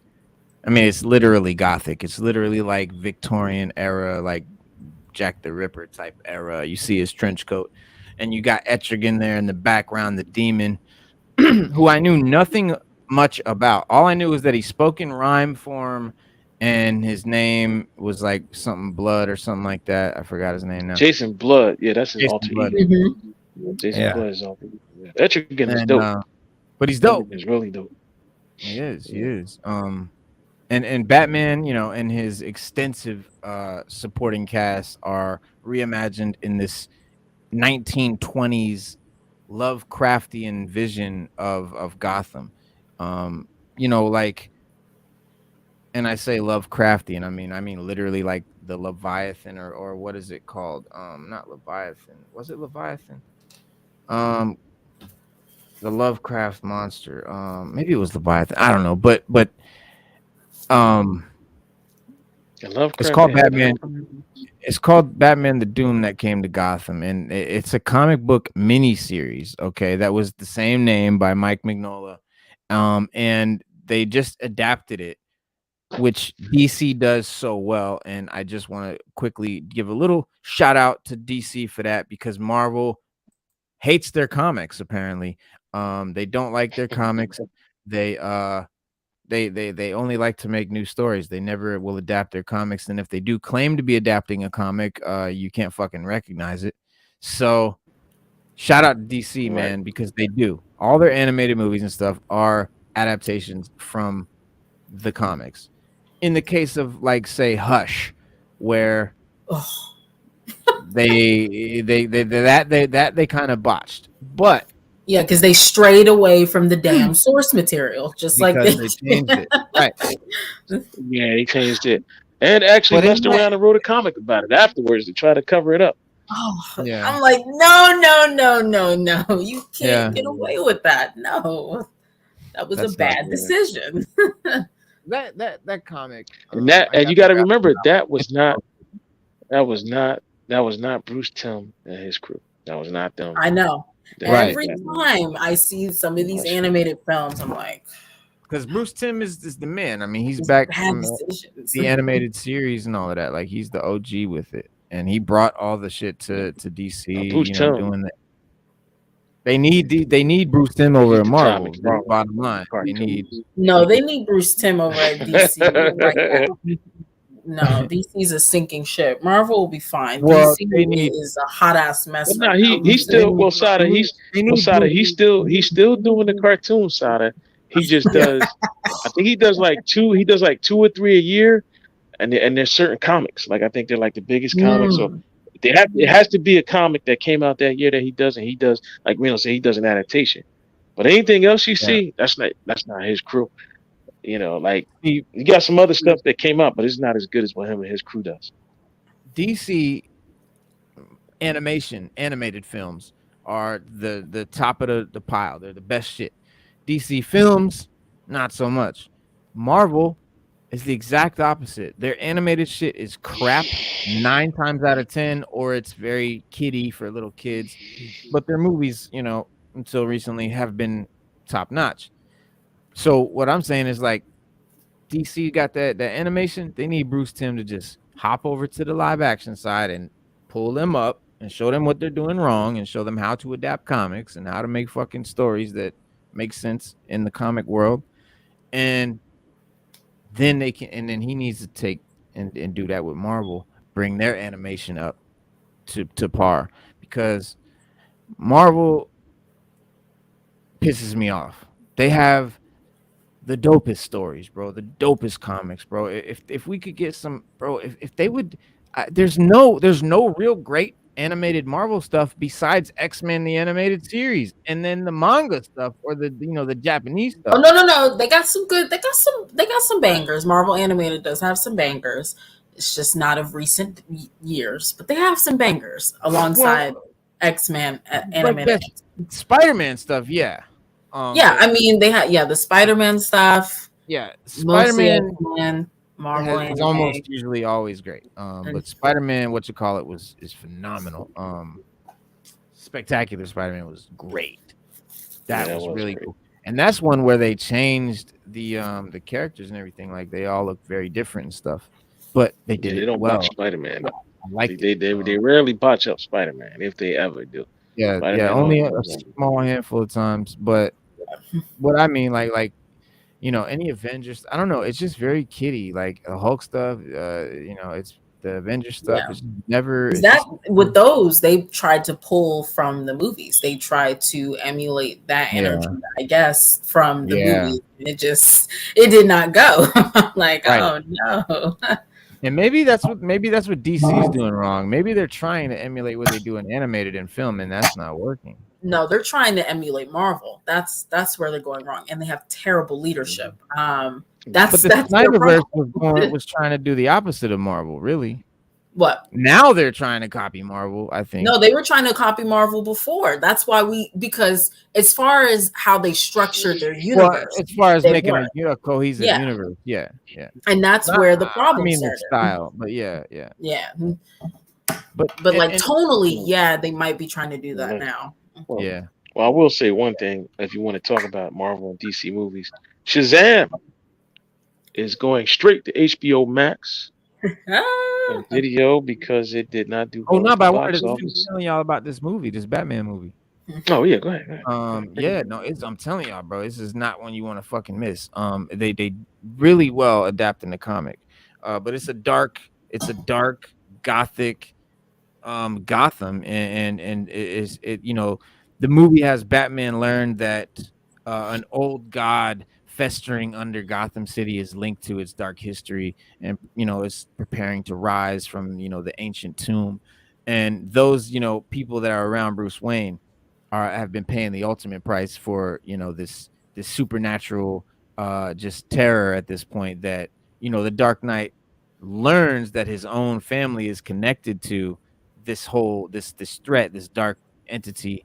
And, Bruce sort of grapples with the deeper implications of his increasingly fragile sanity and like his mental state. And it, they did somebody did an interview with the screenwriter and talked about adapting this, from the comic to the movie. And he explained that, several changes that the animated movie makes to the comic book, and sort of, teased what, fans could expect from the film, when it comes to video and stuff. And he said, they said, "Do you remember the first time that you read Batman: The Doom That Came to Gotham?" And he said, "Yes, I'm going to ding my nerd credibility, but plus my honesty factor. I said I hadn't read it until I got asked to do this project. I'm a huge Batman and horror movie fan, and I really love Lovecraft books, but for some reason it was a blind spot of mine. And I had seen the cover before, and it was cool. So when the producer called me about it, I was like, yeah, that's awesome." And I remember going, "How are we going to make this into a movie?" And that was my memory. And he said, "When are you?" He said, "When you're adapting this story into a 90-minute movie, what were the key elements and moments from the comic books that you knew that you wanted to use?" And he said, "That's the thing." He said, "The comic book is an embarrassment of riches." He said, "There's so much, and you don't want to let anything go." He said, "It is such a an intricate plot, which is what Lovecraft is." And the character arcs are uncomplicated, but the minutia has the devil in the details and a lot of that. And that's why it's so scary. It was challenging. He said, "I knew the fight with the Jinn was something that I wanted to bring," which was a dope scene. And the first reveal of the giant old god frozen in ice was something, he said, was right out of the Mountains of Madness, which is a Lovecraft story from way back. He said, "Conversely, what elements were you looking to update for the modern audiences?" And I like seeing this kind of shit. And the reason I'm sharing this with y'all is because I like to see how they adapt comics to movies, right? How they think about going about it, and what do they decide to change, and why do they make these changes, right? And what do they keep, and things like that. And he said there were 3 areas that were really important for me to update. Most of it was to be a streamlined character story to Bruce Wayne, and to compress and conflate some of the characters. And that's why we used Oswald Cobblepot the way we did, but also the Thomas Wayne character. He said that was something that I was excited to do, to bring him back as a ghost. If it's like his father coming to talk to him, that's going to pack an emotional wallop that is going to send him over and make him go crazy.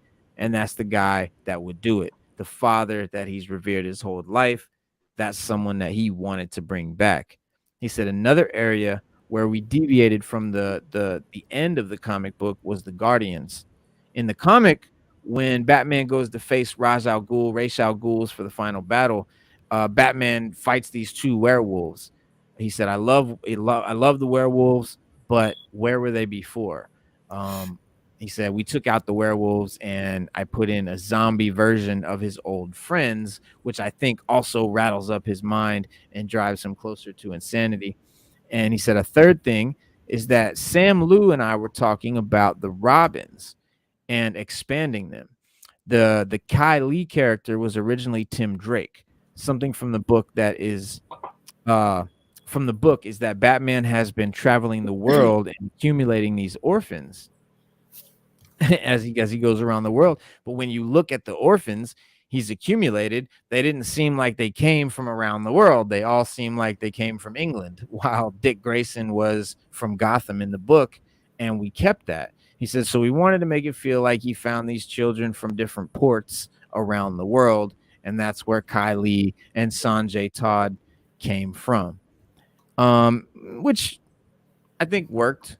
And he said, I think it was a nice addition, and the Kylie character I really responded to and connected to. He said, I felt like her relationship with Oliver Queen, because we also built up his character from the book, was some of my favorite stuff to write. Oliver is a reflection of what Bruce was going through, which is always helpful to have in a Batman story because Batman does not vocalize what he's thinking a lot. So to have other characters go through a similar process, you can mirror that in their actions. And he said they weren't huge because I wanted to stay faithful to the book, but those are some of the changes we as a team decided to bring to the movie. And I listen, at first I was like, who's this Asian girl and this Indian kid? Like who are these characters and like what's going on? And then it made sense. Then they were like, oh, these are, the orphans that he finds around the world or whatever. So it totally worked. It doesn't seem out of place or anything like that. It doesn't seem like bad writing or performative or any of that. I mentioned Lovecraft, right? So they said Lovecraftian stories are full of protagonists who go mad and after witnessing things beyond their comprehension. And he said, you include that in the doom that came to Gotham, but you're also dealing with an incredibly stoic protagonist in Batman. And that's true. It really is that kind of story. And also the book, well, the Lovecraftian stuff, he said, it was fun because it was inherent in the story. The thing about Batman is so cool is that, this story is that he doesn't go crazy. He realizes he's crazy. He goes insane when he's 8 years old and sees that monster. And I'm not trying to make a commentary on any serious mental health issues. I'm speaking in strictly Lovecraftian terms of insanity. Right? So it's not clinical depression or any of that. It's very much, it's almost like a fantasy version of insanity, if that makes sense. And he said he lost his mind when he saw that old God when he was 8 years old, and he spent his whole life repressing and denying it with science and logic and reason, which is super. That's what they mean by Lovecraftian, because it's very spooky, it's very eerie, it's almost like some Hitchcock shit. And just the fact of you see a monster or he sees a god or this being or this entity that's so beyond his normal, reasoning of reality, and is just so like alien and foreign to his brain that you snap, right? And you just go nuts. And that's sort of the idea behind it. And that science and logic and reason and all of that sort of protected him from his insanity, but it also made him, it made it impossible for him to embrace what he had to do to beat the bad guy. You know what I'm saying? He can't win unless he embraces those things. And that was a cool character thing and very difficult to do with a character like Batman, because he doesn't speak a lot and there's a lot of things going on in his mind. And I know it's a very busy movie, and to me that felt very Lovecraftian, where there was all these things going on.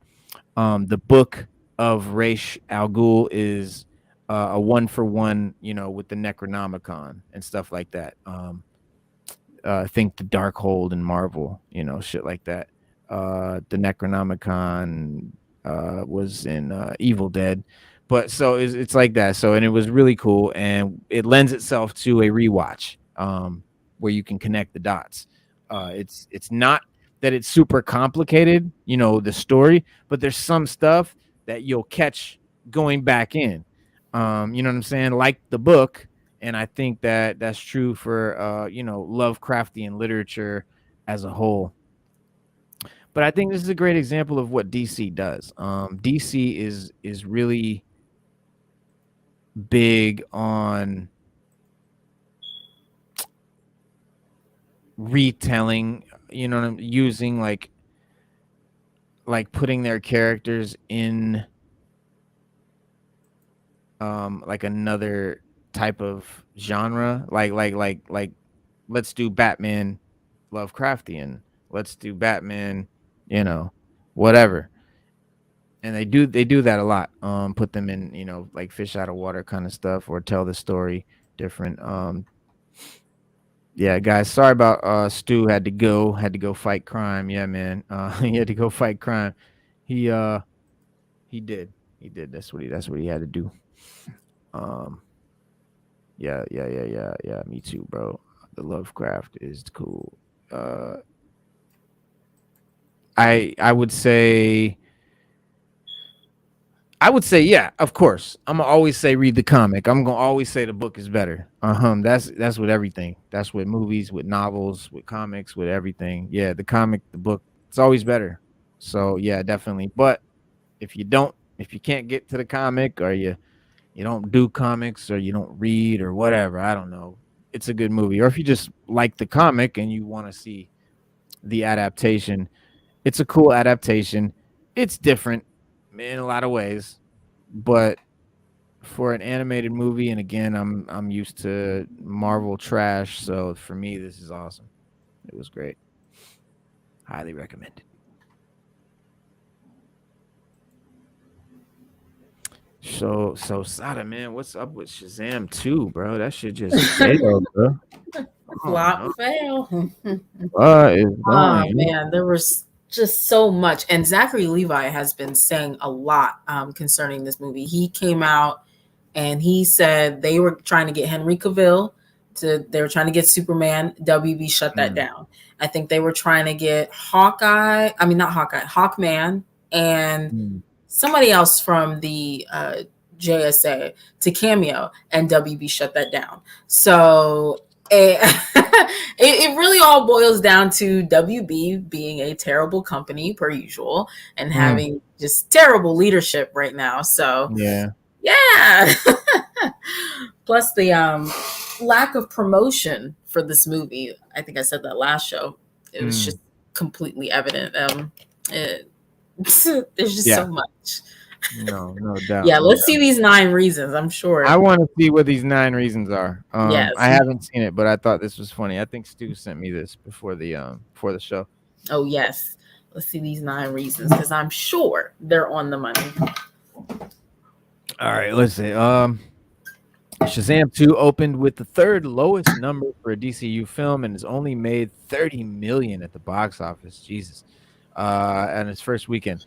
As far as the worldwide numbers are concerned, currently stands at 68 million in total. It might end up as the lowest grossing DCEU movie, period.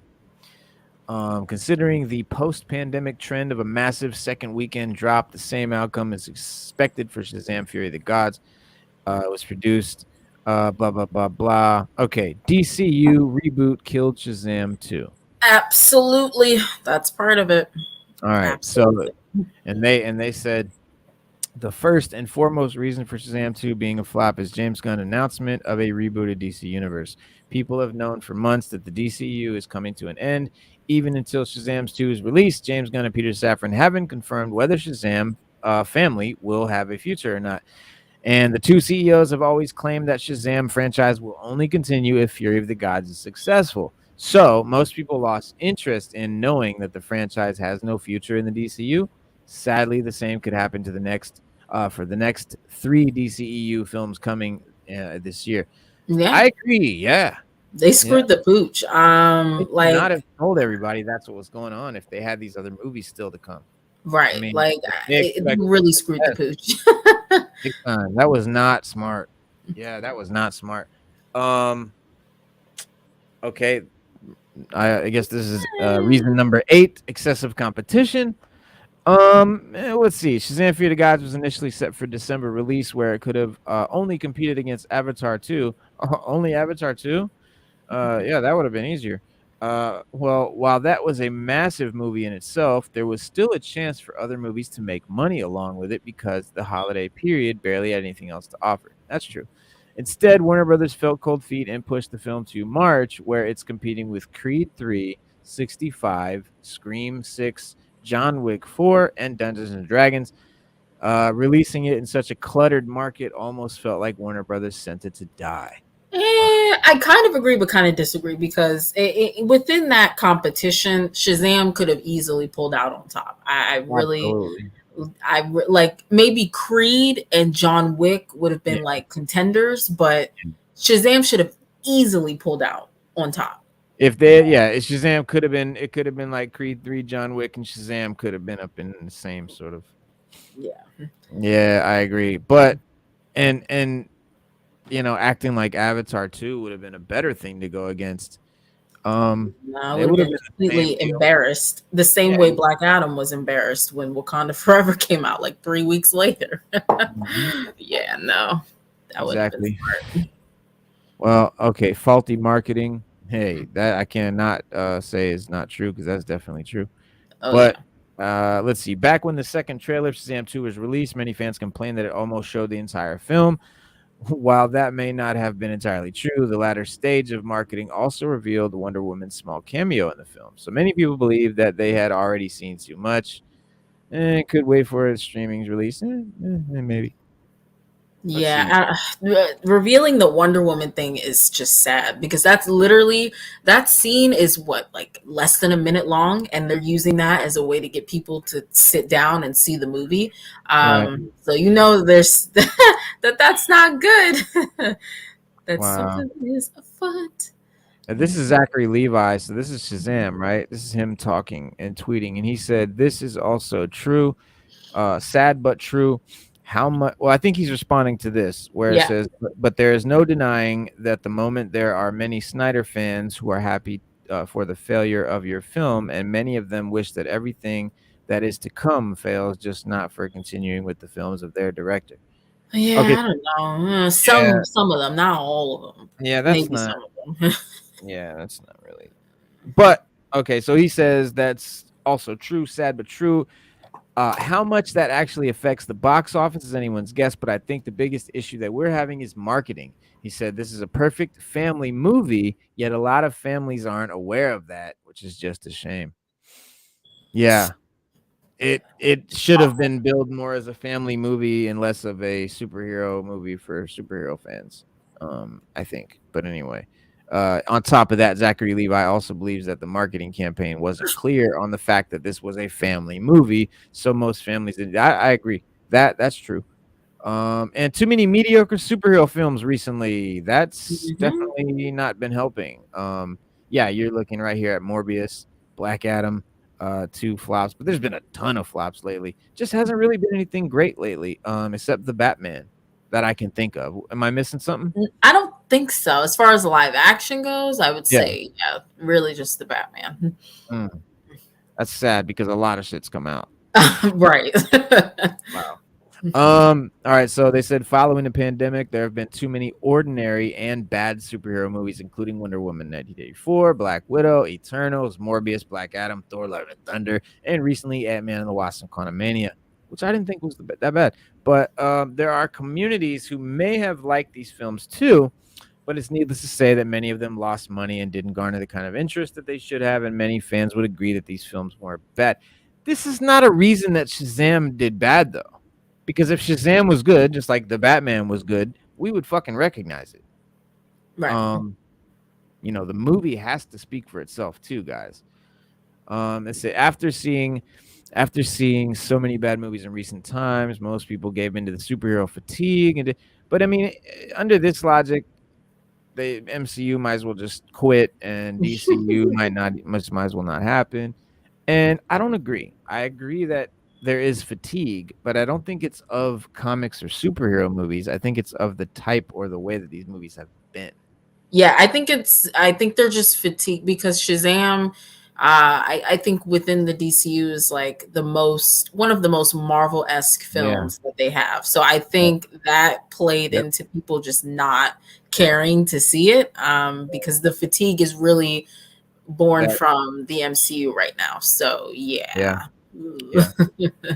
exactly. And I don't think it's fair or accurate, and I see a lot of people that I think don't know any better saying this online, but it's not fair or accurate to just say that it's superhero movies or comic movies that people are tired of. No, I think it's the type. You gotta it's like a subsection. It's the Yeah. type. You know,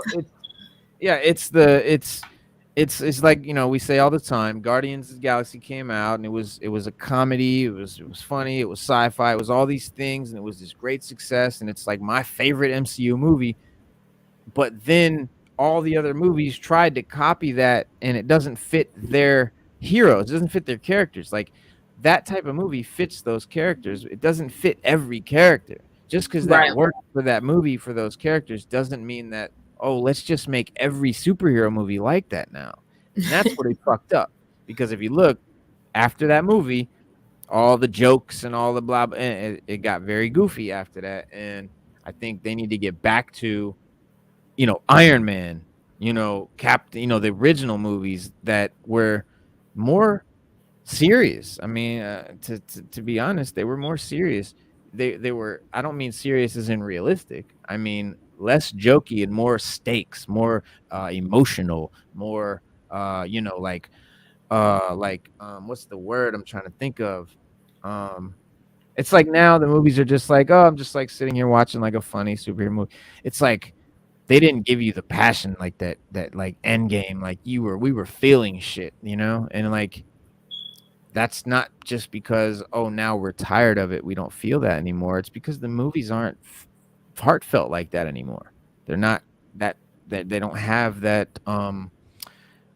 level of writing, you know, quality, I guess, you know. But after seeing so many bad movies in recent times, I do think makes people leery of superhero movies. They're really going to be looking, is this going to be like they're gonna be picky.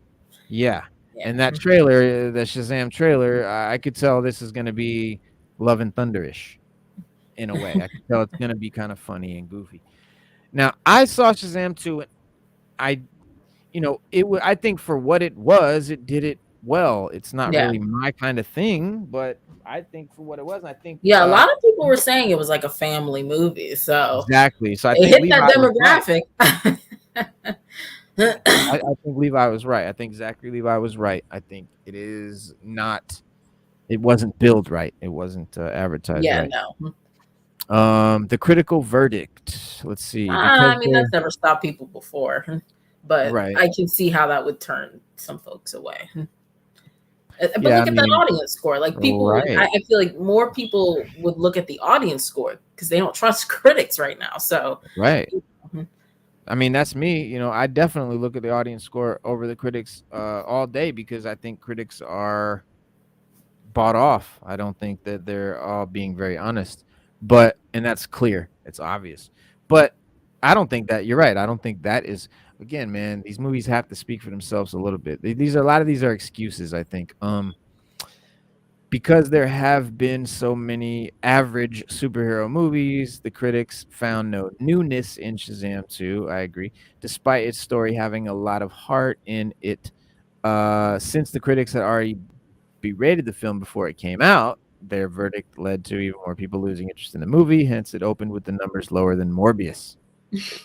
Jesus. But they did the same thing to Quantumania. They did it to Black Adam. The critics are trashing movies before they're released, and that's not something Hollywood used to allow. Like, that's not even smart, because it can make people, you know, the human brain is not like, if in mass, you know, if you make people think a certain way, they'll think a certain way, and they might watch a movie that in one frame of mind they might have liked, but in this frame of mind they can't. You see what I'm saying? So that shit is true. You know, the way they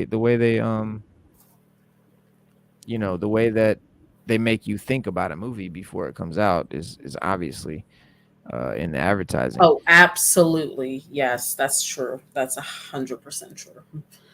And no connectivity with Black Adam was a big problem. Yeah.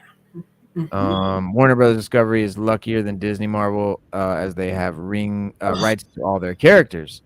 They are. Nice. It's so ridiculous. Like, it's.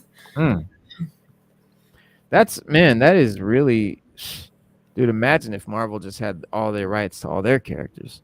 Like, DC, what is wrong? Y'all got all these characters and you keep giving us the same 5 fucking heroes.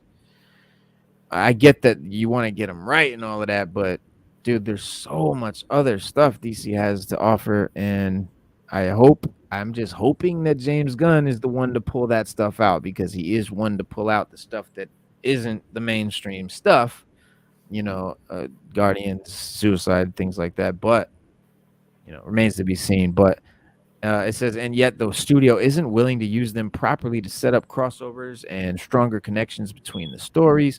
Zachary Levi recently revealed that he wasn't allowed to cameo in Black Adam, and Dwayne Johnson didn't want to cameo in Shazam 2. On top of that, no JSA characters were allowed to cameo, which led to Amelia Harcourt's presence in the end credits scene. Despite Shazam and Black Adam being so similar and connected in the comics, they barely show any major connections in the films, and because of that, no hype was built for both of them. When WB or the creatives don't care enough about Shazam, then why would the audience? So similar and connected. They're arch enemy. I don't know how more connected can you be. Yeah, they're literally written for each other. Yeah. So, it's like to not include one in the other is just that's a failure. You're setting yourself up for failure. Like, yeah, it's like having a Joker movie that doesn't have anything to do with Batman. Yeah, but didn't you like the Joker film? And that had nothing to do with Batman. I do. But I think it did have. I mean, the Waynes were there. Bruce Wayne was there. He was in the movie. So I mean, at least they acknowledged that. Right. They didn't even acknowledge Shazam and Black Adam. I know that was just bad. And they tried to acknowledge Black Adam and Shazam, but The Rock was like, "No, I'm not doing it." Jeez. How many more of these are left? Not enough Wonder Woman or other heroes. I don't think so. I think no, I don't agree with that. No, not really. No. The Wonder Woman cameo was spoiled. I didn't like the cameo. I thought it was whack anyway. It wasn't good. It was corny. It was super like cringe, dude. It was just like terrible. It was terrible. Really sucked. That's just my opinion. I'm sorry if anybody. But hey, listen, it's just my opinion here, guys. I'm not.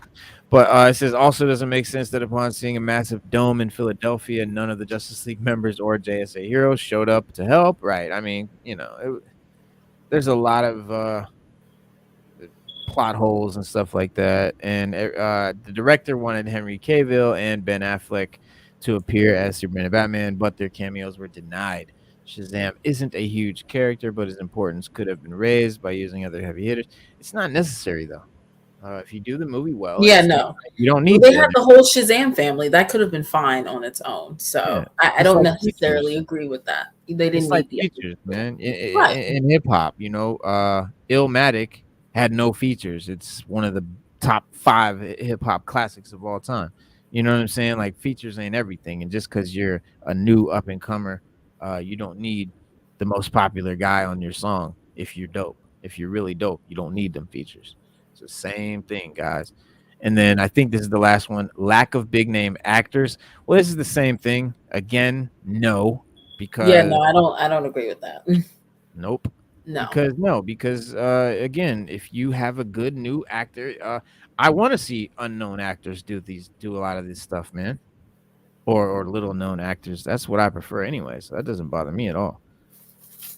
Yeah, no, I don't. I think, and there are some big names in there. You have Levi, you have Megan Gray, you have some. I know there's that and one guy, Lucy Liu, and what's her name too? Helen Mirren. That's kind of some bull. Right, Lito's Way. Making Good is big. Like, see, they're playing in our faces. Like, no. Word. So Lito was good. Could DC build off his brand? Yeah, well, they could, but I don't think it would be a good idea. DC, like, you really can't do it without the Trinity. It's just, I don't know.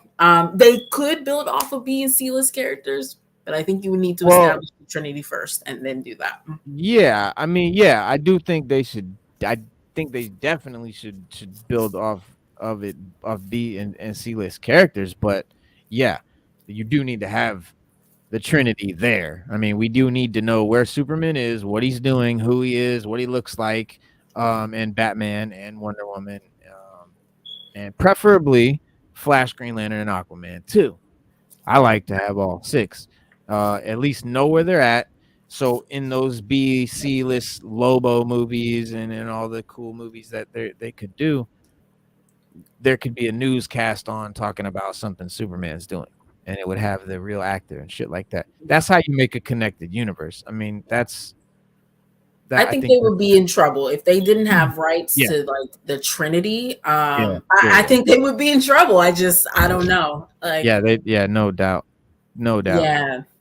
Yeah, Lito. I don't know. I really think it would not have come off the ground. I really truly believe that. It's not like the MCU where you could build with the Avengers, because at least they had like the Hulk, they had Black Widow, they had like that. They're familiar. I mean, Iron Man and stuff like that was big, and I mean, he was like a C-lister, I think, or like a B-lister, maybe. I'd say he was B. Iron Man was B. He wasn't Spider-Man. Yeah, he wasn't Spider-Man or Hulk or anything, but he was. But Robert Downey Jr. definitely made him a household name, and they definitely did make. But that's because Marvel didn't have every crayon in their box. Yeah, I think if DC didn't, I don't think it would have gotten off the ground. I really, because I'm trying to imagine, what would you even start with if you didn't have like your big three? Like, I mean, maybe you could start with no, because it's just, if you don't have the big three, I don't know. Like, I really don't know. Yeah, I mean, they definitely have to be there. They've got to be there. But I don't want to just see a bunch of Superman, Batman, and Wonder Woman movies. No. I definitely want them to give us their great list of characters, their great roster of characters they have. I mean, dude, if I was, bro, I'd be making movies where it's about the villain. Like, dude, there's so many characters, dude. They could make a fucking, like, the Joker movie, like shit like that. But DC just, I think they don't have a definitive. They don't know what to do. They don't know. They have terrible leadership. That's why they don't have know someone up there telling them what. They don't have someone at the head being like, "This is what it needs to be." I mean, Kevin Feige is one guy. Unfortunately, you need one guy. Oh, yeah, it would look like the CW. Right. It would. It honestly would. Like, Green Arrow would be. You're absolutely correct. Like, Green Arrow's Diet Batman on there. Yeah, you're right. It would be the CW. Yeah. Oh. Yep. And this is the last one right here. So it says early digital and streaming release. That's kind of out of their control though, because of people that bootleg and stuff like that. So that's kind of out of their control. Yeah, it says just after its arrival, it's already has an Amazon Prime digital release for April 18th. That's just 32 days after the. I mean, because that was like Black Adam too. That's really bad, actually. A lot of people are just like, I'll wait till it comes out. Like, my dad used to wait till shit came out back in the 90s when shit took a year. Like, in the 80s and the 90s, a movie would hit the theater. It'd be like a year later when it would hit the VHS tapes in the video store you could rent it. Then another year by the time it would hit TV, HBO and shit like that. Then another year before it would hit network TV. That's exactly how it used to go. And it was a whole year in between each whatever. And now, it hits the theater within a few months. There's other ways to watch it. I mean, they kind of have to, because of the people. And then the bootleggers. If you can watch a bootleg movie the day it comes out in the theater, it's online that day. So yeah, but Shazam and Black Adam were particularly bad because, like, while they're out in theaters, you could find it on Prime, and it's like, oh, it'll be on HBO Max next month. I'm like, what? Like, it just came out in theaters. Right. Come on, guys. But yeah, that's 9 reasons. 9 reasons why Shazam failed. There's probably 90 other ones, but yeah. Hopefully, I don't know. Hopefully they get it together. It's just like the leadership they have right now. I don't know. I thought Zaslav would come in and take out all the people from the old regime, but the mindset and everything, it's the same. Like there's no accountability. There's no active, they're not actively trying to change what came before. Right. And I don't know how they expect to be successful in the long run. I really don't. If they're going to keep the same mentality, you might as well have kept the people who were there before. It's ridiculous. Exactly. Yeah. And have you seen these new pictures? Yes, I saw the pictures of Lady Gaga. I actually I actually really like that. I think it's very fitting for the movie, for that world. It looks perfect for that world. And I love how they have the red and black, and it touches on her original costume, which that's been lost for some years now because of Margot Robbie's portrayal and everything, her Harley Quinn. So, and if you guys, I don't know if you can tell, but right here at the top of her, I guess the shirt, neckline or the neckline, the neckline, so it's super dirty, but there's like, it's almost like it's dirty on her skin is dirty too. It just looks really gross, but in like the coolest. Such a dark.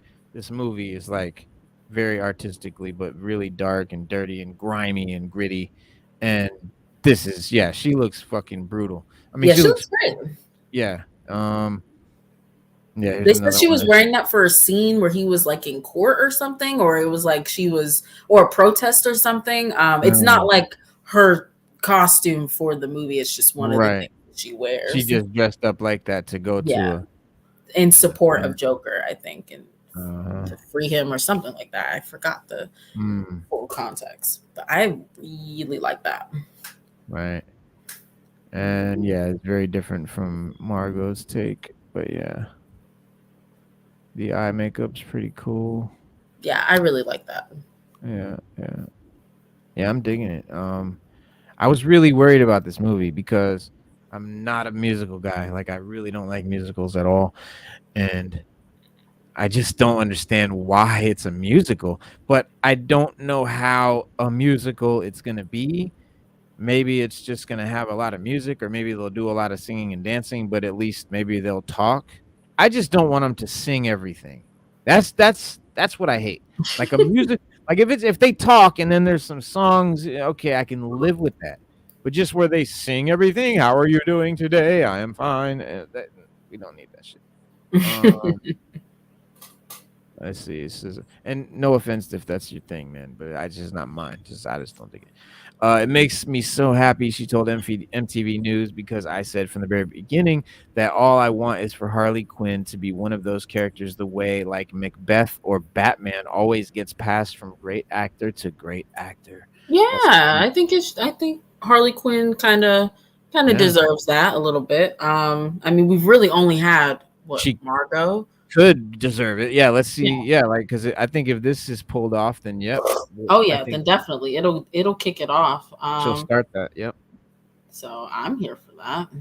That's and that's prophetic though. That's prophetic because it's almost like if she does good in this role, that's gonna start. So that's pretty cool. And this is. We'll see how Gaga fares when Joker et Folie Deux hits theaters next year. Oh, that's next year? Oof. Yeah, okay. That's what they say. But I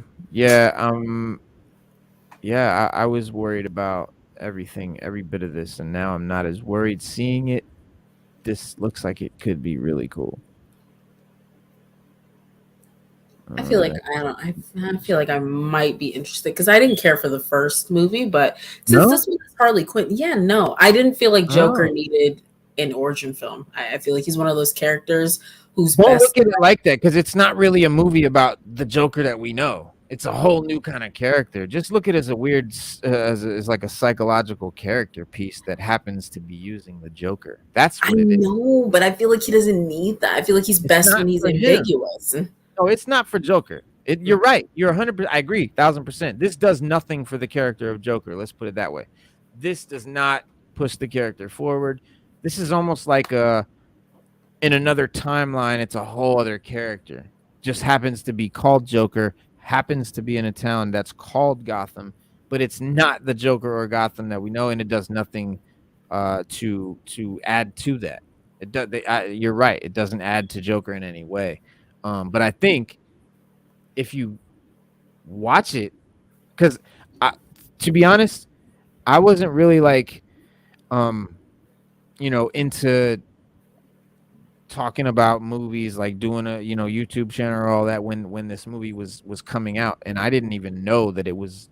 I wasn't sure. Like I wasn't 100% sure that this was the Joker from the Batman movies until they got to the part and they like confirmed it. Like, this is Thomas Wayne, that's Bruce Wayne, that's when I knew. Like, that's how different it is. It's so different that I still wasn't sure watching the movie. Like, I wasn't 100%. So, yeah, you're right. He doesn't need an origin story. This is not really an origin story for the Joker. It's so weird. It has nothing to do with Joker. It's weird, man, because it's not like, look, like, he's not like, I don't think he'd be a cool Joker. Like, if he was the Joker, like fighting Batman, I'm not a fan. And I'm a huge fan of Joker as a character, as a villain. I don't think he's a good Joker. I think Heath Ledger was a great Joker. I think Jack Nicholson was a great Joker. I don't think he's a good Joker of that.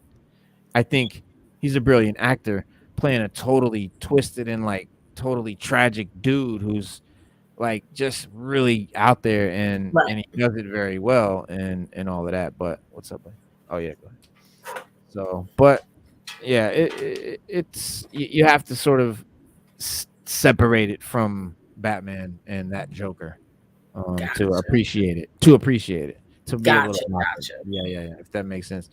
But I'm rambling. So, but yeah, what Lito said, I always thought this was a great movie, but a terrible Joker movie. There you go. That's what I'm talking about. And it attempts to connect to Gotham and DC where its weaknesses.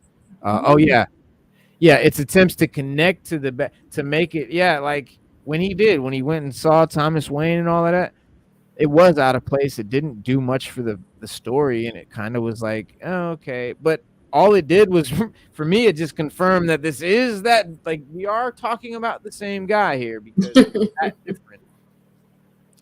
But I liked it. Like, I did like it. Like, I agree. I did like it. I would like to see the sequel. I was happy they were making a sequel. I'm worried that it's a musical. But I think it's cool that Harley Quinn's in it now.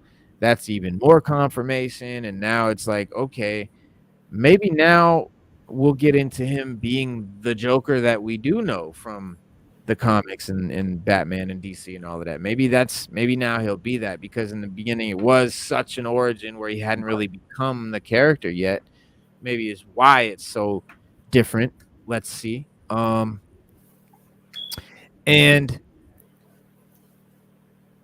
I don't know, man.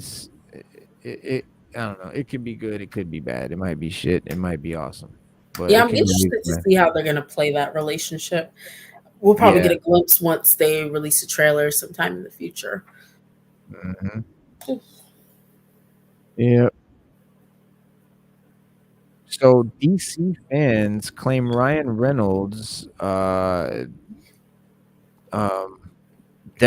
movie killed or made Warner Brothers second guess the SnyderVerse and DCEU.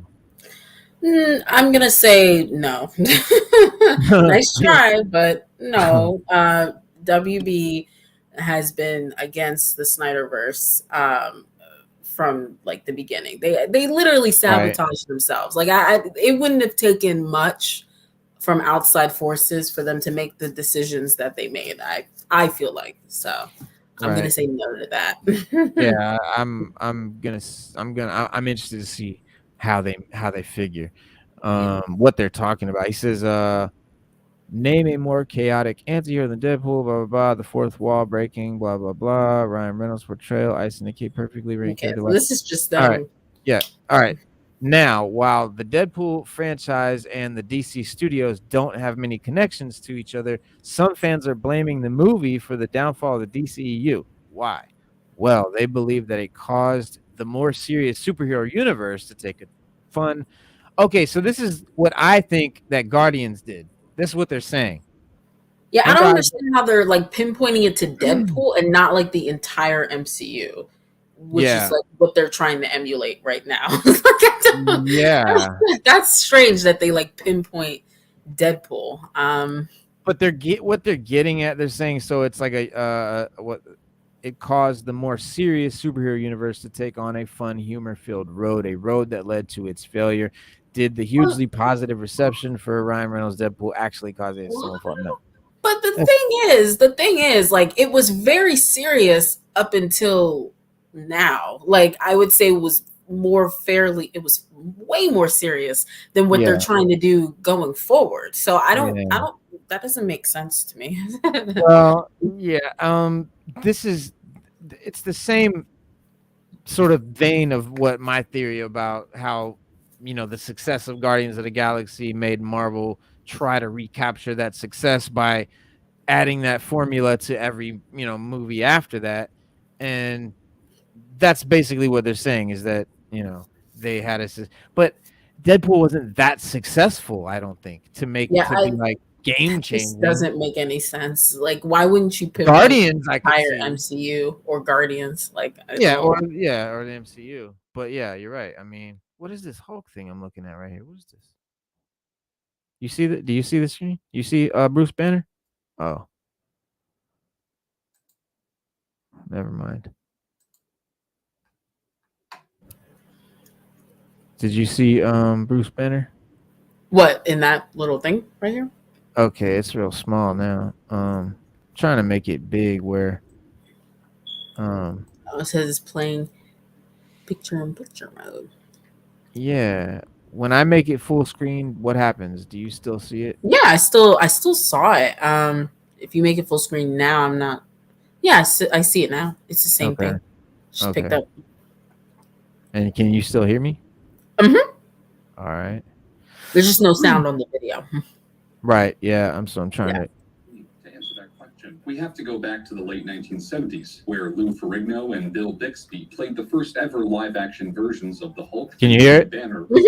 Yeah, you heard that right. The show's producers decided to change Banner's first name from Bruce to David for an extremely odd reason. That show originally aired on CBS, with the filming rights belonging to Universal Television until 1988, when the filming rights for the character were purchased by New World Television. Somewhat ironically, New World Pictures owned NWT, and they were later acquired by 20th Century Fox, who were subsequently acquired by the Walt Disney Company. But when they were still an independent company known as New World Television, they produced 3 TV films based on the same version of The Incredible Hulk from the popular TV show. The Incredible Hulk Returns in 1988, The Trial of the Incredible Hulk in 1989, and The Death of the Incredible Hulk in 1990. The broadcasting rights for all 3 of these films were purchased by NBC. The first live-action version of the Hulk wasn't the most faithful to the comic. That is dope.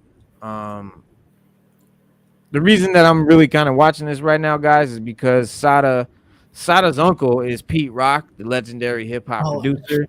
And he's a mega fan of the Hulk, and he loves this show. And sort of like, that's sort of like family. That's your family and all that side of. So we down with the Hulk. We support the Hulk over here because we rock with Pete Rock, and that's what we talking about. But yeah, this is dope because I love these kind of like documentaries and shit. And I think I can get away with showing this as long as we keep pausing it and talking like this. Book source material, and the made-for-TV budget was obvious, even in the time that the show was produced. With that said, the popularity of the show amongst general audiences helped prove to industry executives that this character could work in a live-action setting. Revisiting the show through a modern lens yields a fascinating result. After seeing the visual feast of the modern Marvel movies, it is fascinating to compare the practical ways in which certain visual effects and stunts were achieved on a late 70s television budget. For the time, it was probably the best adaptation of the character that could be attained. Who is this guy? Who is that ghetto Hulk that he's fighting? I have no idea. Generic. That looks like Ang Lee's Hulk. That shot right there. That does, yeah. I think that is Ang Lee's Hulk. Yeah, that is the goop. Yeah. I will say that. I mean, Ang Lee's Hulk looks like it just came straight out of a comic book. I will say that. Like, that's what I liked about it. People hated that movie, but I thought it was cool the way they made it look like a comic. They they even had like the panel boxing. Oh yeah. I mean, I can appreciate it for that. I think yeah, narratively it's kind of woo, but Well, yeah. That the movie itself, I'm not crazy about, but that aspect of it, I think that it's sad that that movie was not that great because it made them never want to use that comic sort of style again. But I would love to see that again in a really well-made movie, done right. You know what I mean? Right.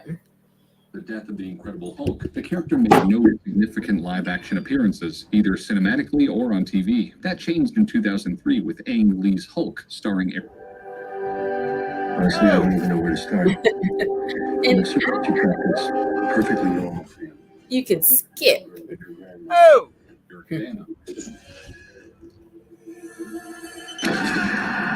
Interestingly, this project was being developed by movie producers Avi Arad and Gail Ann Hurd. Who has more new cars in stock than any other? Back to back?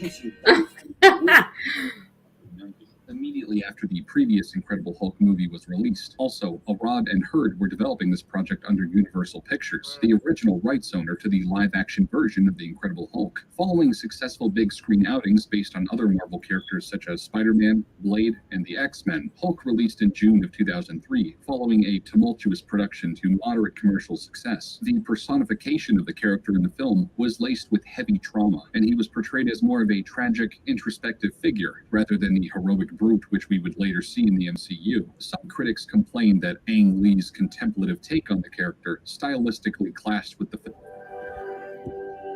Here we go again. On the surface, you got this. What does your uncle think about the Ang Lee movie? I have no idea. He probably, I would say, might not be a fan of it. I would guess he's not a fan of it. But I can't say that for sure. Right. Yeah, because I know he's like a Hulk super fan because your dad Grap Lover, he said my brother had two things on his wall. He said he had the Hulk poster and the plaque he got for Biggie, for Juicy, for the beat that he made. So he said, like, if that gives you an idea of how much he loved the Hulk, he said he had his plaque for Juicy and the Hulk was the two things on his wall. So he's a super fan. Oh yeah. He told us a story about when he was a little kid, like they used to ride their bike, to the comic store and all of that. And he said he used his mom's checkbook or something like that to order Hulk muscles or online or out of the back of the comic book. And, walk running around with the Hulk muscles on and shit. It's funny. But yeah, man, I'd love to talk to him about that, man, one day, man. Eventually, we'll get him on here and chop it up with us. Yeah. I promise. Comic book panel editing style. While the movie was undoubtedly ambitious for the time in terms of its CGI and special effects, it is not remembered as fondly as its contemporaries, such as Sam Raimi's. Who has more new cars in stock than any other dealers?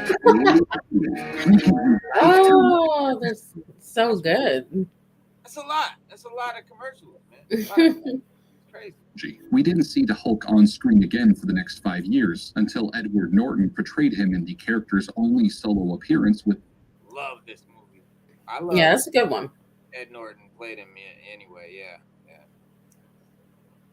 In the Marvel Cinematic Universe in The Incredible.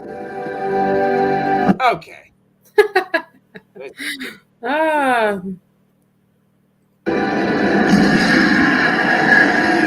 how I feel. Yeah, okay, Abomination looked kind of crazy. He was scary as hell to me, though.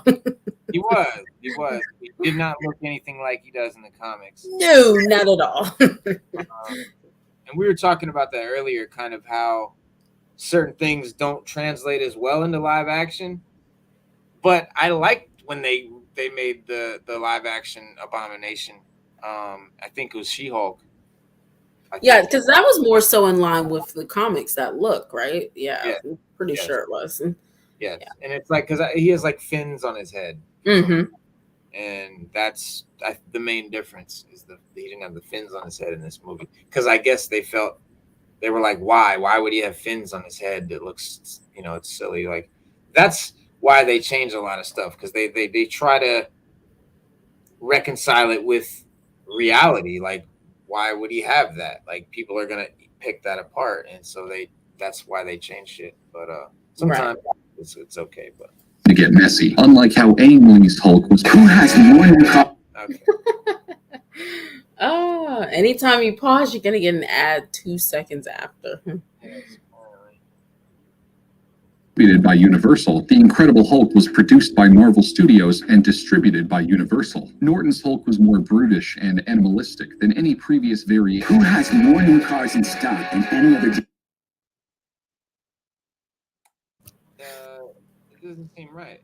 It doesn't seem Priority automation of the character. He embodied the big green rage monster and went up against the Abomination. Although the movie did moderately well financially, it received a mixed critical reception, being that the who has more new cars in stock. Oh, okay. That guy though, that's gonna be the leader, I guess. Yeah, I don't know why they're gonna touch on that in a Captain America film, but okay. Because he was hinted at being the leader at the end of the film, at the end of this movie, and they they just left it alone for about a decade and some change. So, and it has all to do with the rights that they have with the Hulk, the ability, you know, what they're allowed to do with the Hulk and stuff. That's why they're putting the leader in Cap movie. I assume the Hulk will be in the movie, and that would make it make sense. Who knows? We'll see. I don't know what the hell Marvel's doing lately. Deal in place to secure Edward Norton. I like that Betty Ross, not Brandt. I'm thinking of Spider-Man. Betty Ross. Liv Tyler. Yeah, I thought she was a good Betty. And that's the other thing. It's like there's no Betty, and I don't understand how we have the Hulk and there's no Betty. Like she is his rock, quite literally. So I just, that's another thing. Ooh. Yeah, she's a big part of his character. Yeah, maybe they tried to make Black Widow that, I think, and it didn't. Yeah, they did a little bit. Like Black Widow, or the one that could calm him down. That's Betty Ross, right? That's what she does. She's the only one that could calm Hulk down. But it might be it can't be a rights thing because she's in this movie. I don't know what I'm talking about. So yeah, who knows, man. I don't know. I mean, maybe it is. I mean, they've never even like referenced her. Maybe they have rights to the Hulk and Betty and just like all of those players. I don't know how. Yeah. I mean, no, I'm sure. Like, you know how Sony owns Spider-Man and all his villains. You know. Yeah. That's and because that was smart, because you don't want to just own the hero, because then who are you gonna have him fight? Bank robber. Yeah, and Universal's not letting that go anytime soon. I don't see them letting go of it anytime soon. Well, Sony's definitely not letting go of Spider-Man. Oh, hell no. Because they've made money their own right, you know, off of him. Yeah. And Universal, if they're not gonna I think they have to make a Hulk movie in order to keep the rights. And the thing is that they're not gonna make a Hulk movie, so it's gonna divert back to Marvel or something like that. The time runs out or something like that. So either they have to make a Hulk movie, which they know is gonna flop, so they won't probably do, and then Marvel will get it back. I don't know, because I think they pretty much know, like, they don't, just having the Hulk isn't enough to like start a universe or have a franchise, whereas Sony having Spider-Man and all his villains is plenty to make their own universe, their own movie, whatever. But I think Paramount knows, or Universal, they're just sitting on the Hulk. They can't do anything with it. So I think the smart money would be to sell it back to Marvel and make some money, because they're not going to be able to do anything with it. So they're not making any money off just having it. So I think they should sell it back to Marvel, because they can't do anything with it. They can't. Marvel's too, they got their thing, and they've already established Hulk. So yeah, it just depends on how extensive it is with the rights. Because if they have the rights to any other Hulk characters, I don't know, they might try to finagle something out of that and just reference the Hulk. Be like, yeah, that's it. That would suck. But yeah, it would. But I could see that happening. I wouldn't put it past them. Let's see what they talking about. Between reports that Norton was difficult to work with on set, allegedly attempting to who has one. Nice. Always at the most like important parts. They time it just right. But it seems it's too many commercials. We're only 4 minutes in. Like 13 commercials. And the fact that he was reluctant to sign a multi-picture deal. This was the one and only time that he played the who has one. Okay.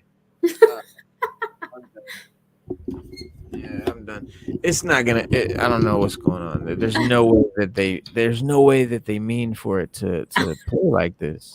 Nobody's watching it like that. Right, Lito. It's that specific ad. It's every single time. I don't get it. Yeah. Yeah, Thunderbolt has no daughter. Yep. So it's so bizarre. It really is bizarre. But he's like the same Thunderbolt, or he's like the same guy from the Hulk movie. He's the same guy, but no reference to his daughter. Right. I don't know. I don't know. Almost. Oh yeah. You need Power Supply? Okay. All right. All right. Yeah, guys. But we gonna wrap it up. We're getting shut down. But we'll be back. We've been on for 2.5 hours. It's been a fun show, chopping it up with everybody, man. And Sada, we always have a good time. Yes. We will be back Monday. So every Monday, Wednesday, and Saturday at 6:30 p.m. You can find us here live on YouTube, chopping it up about comics, hip hop and comics, DC, Marvel, all that good stuff, MCU, DCU, all that good stuff, comics, books, music, you name it, we chop it up. So if you're into that stuff, please subscribe, hit that like button, and come back Monday at 6:30. And have a great weekend, y'all. Peace. Bye.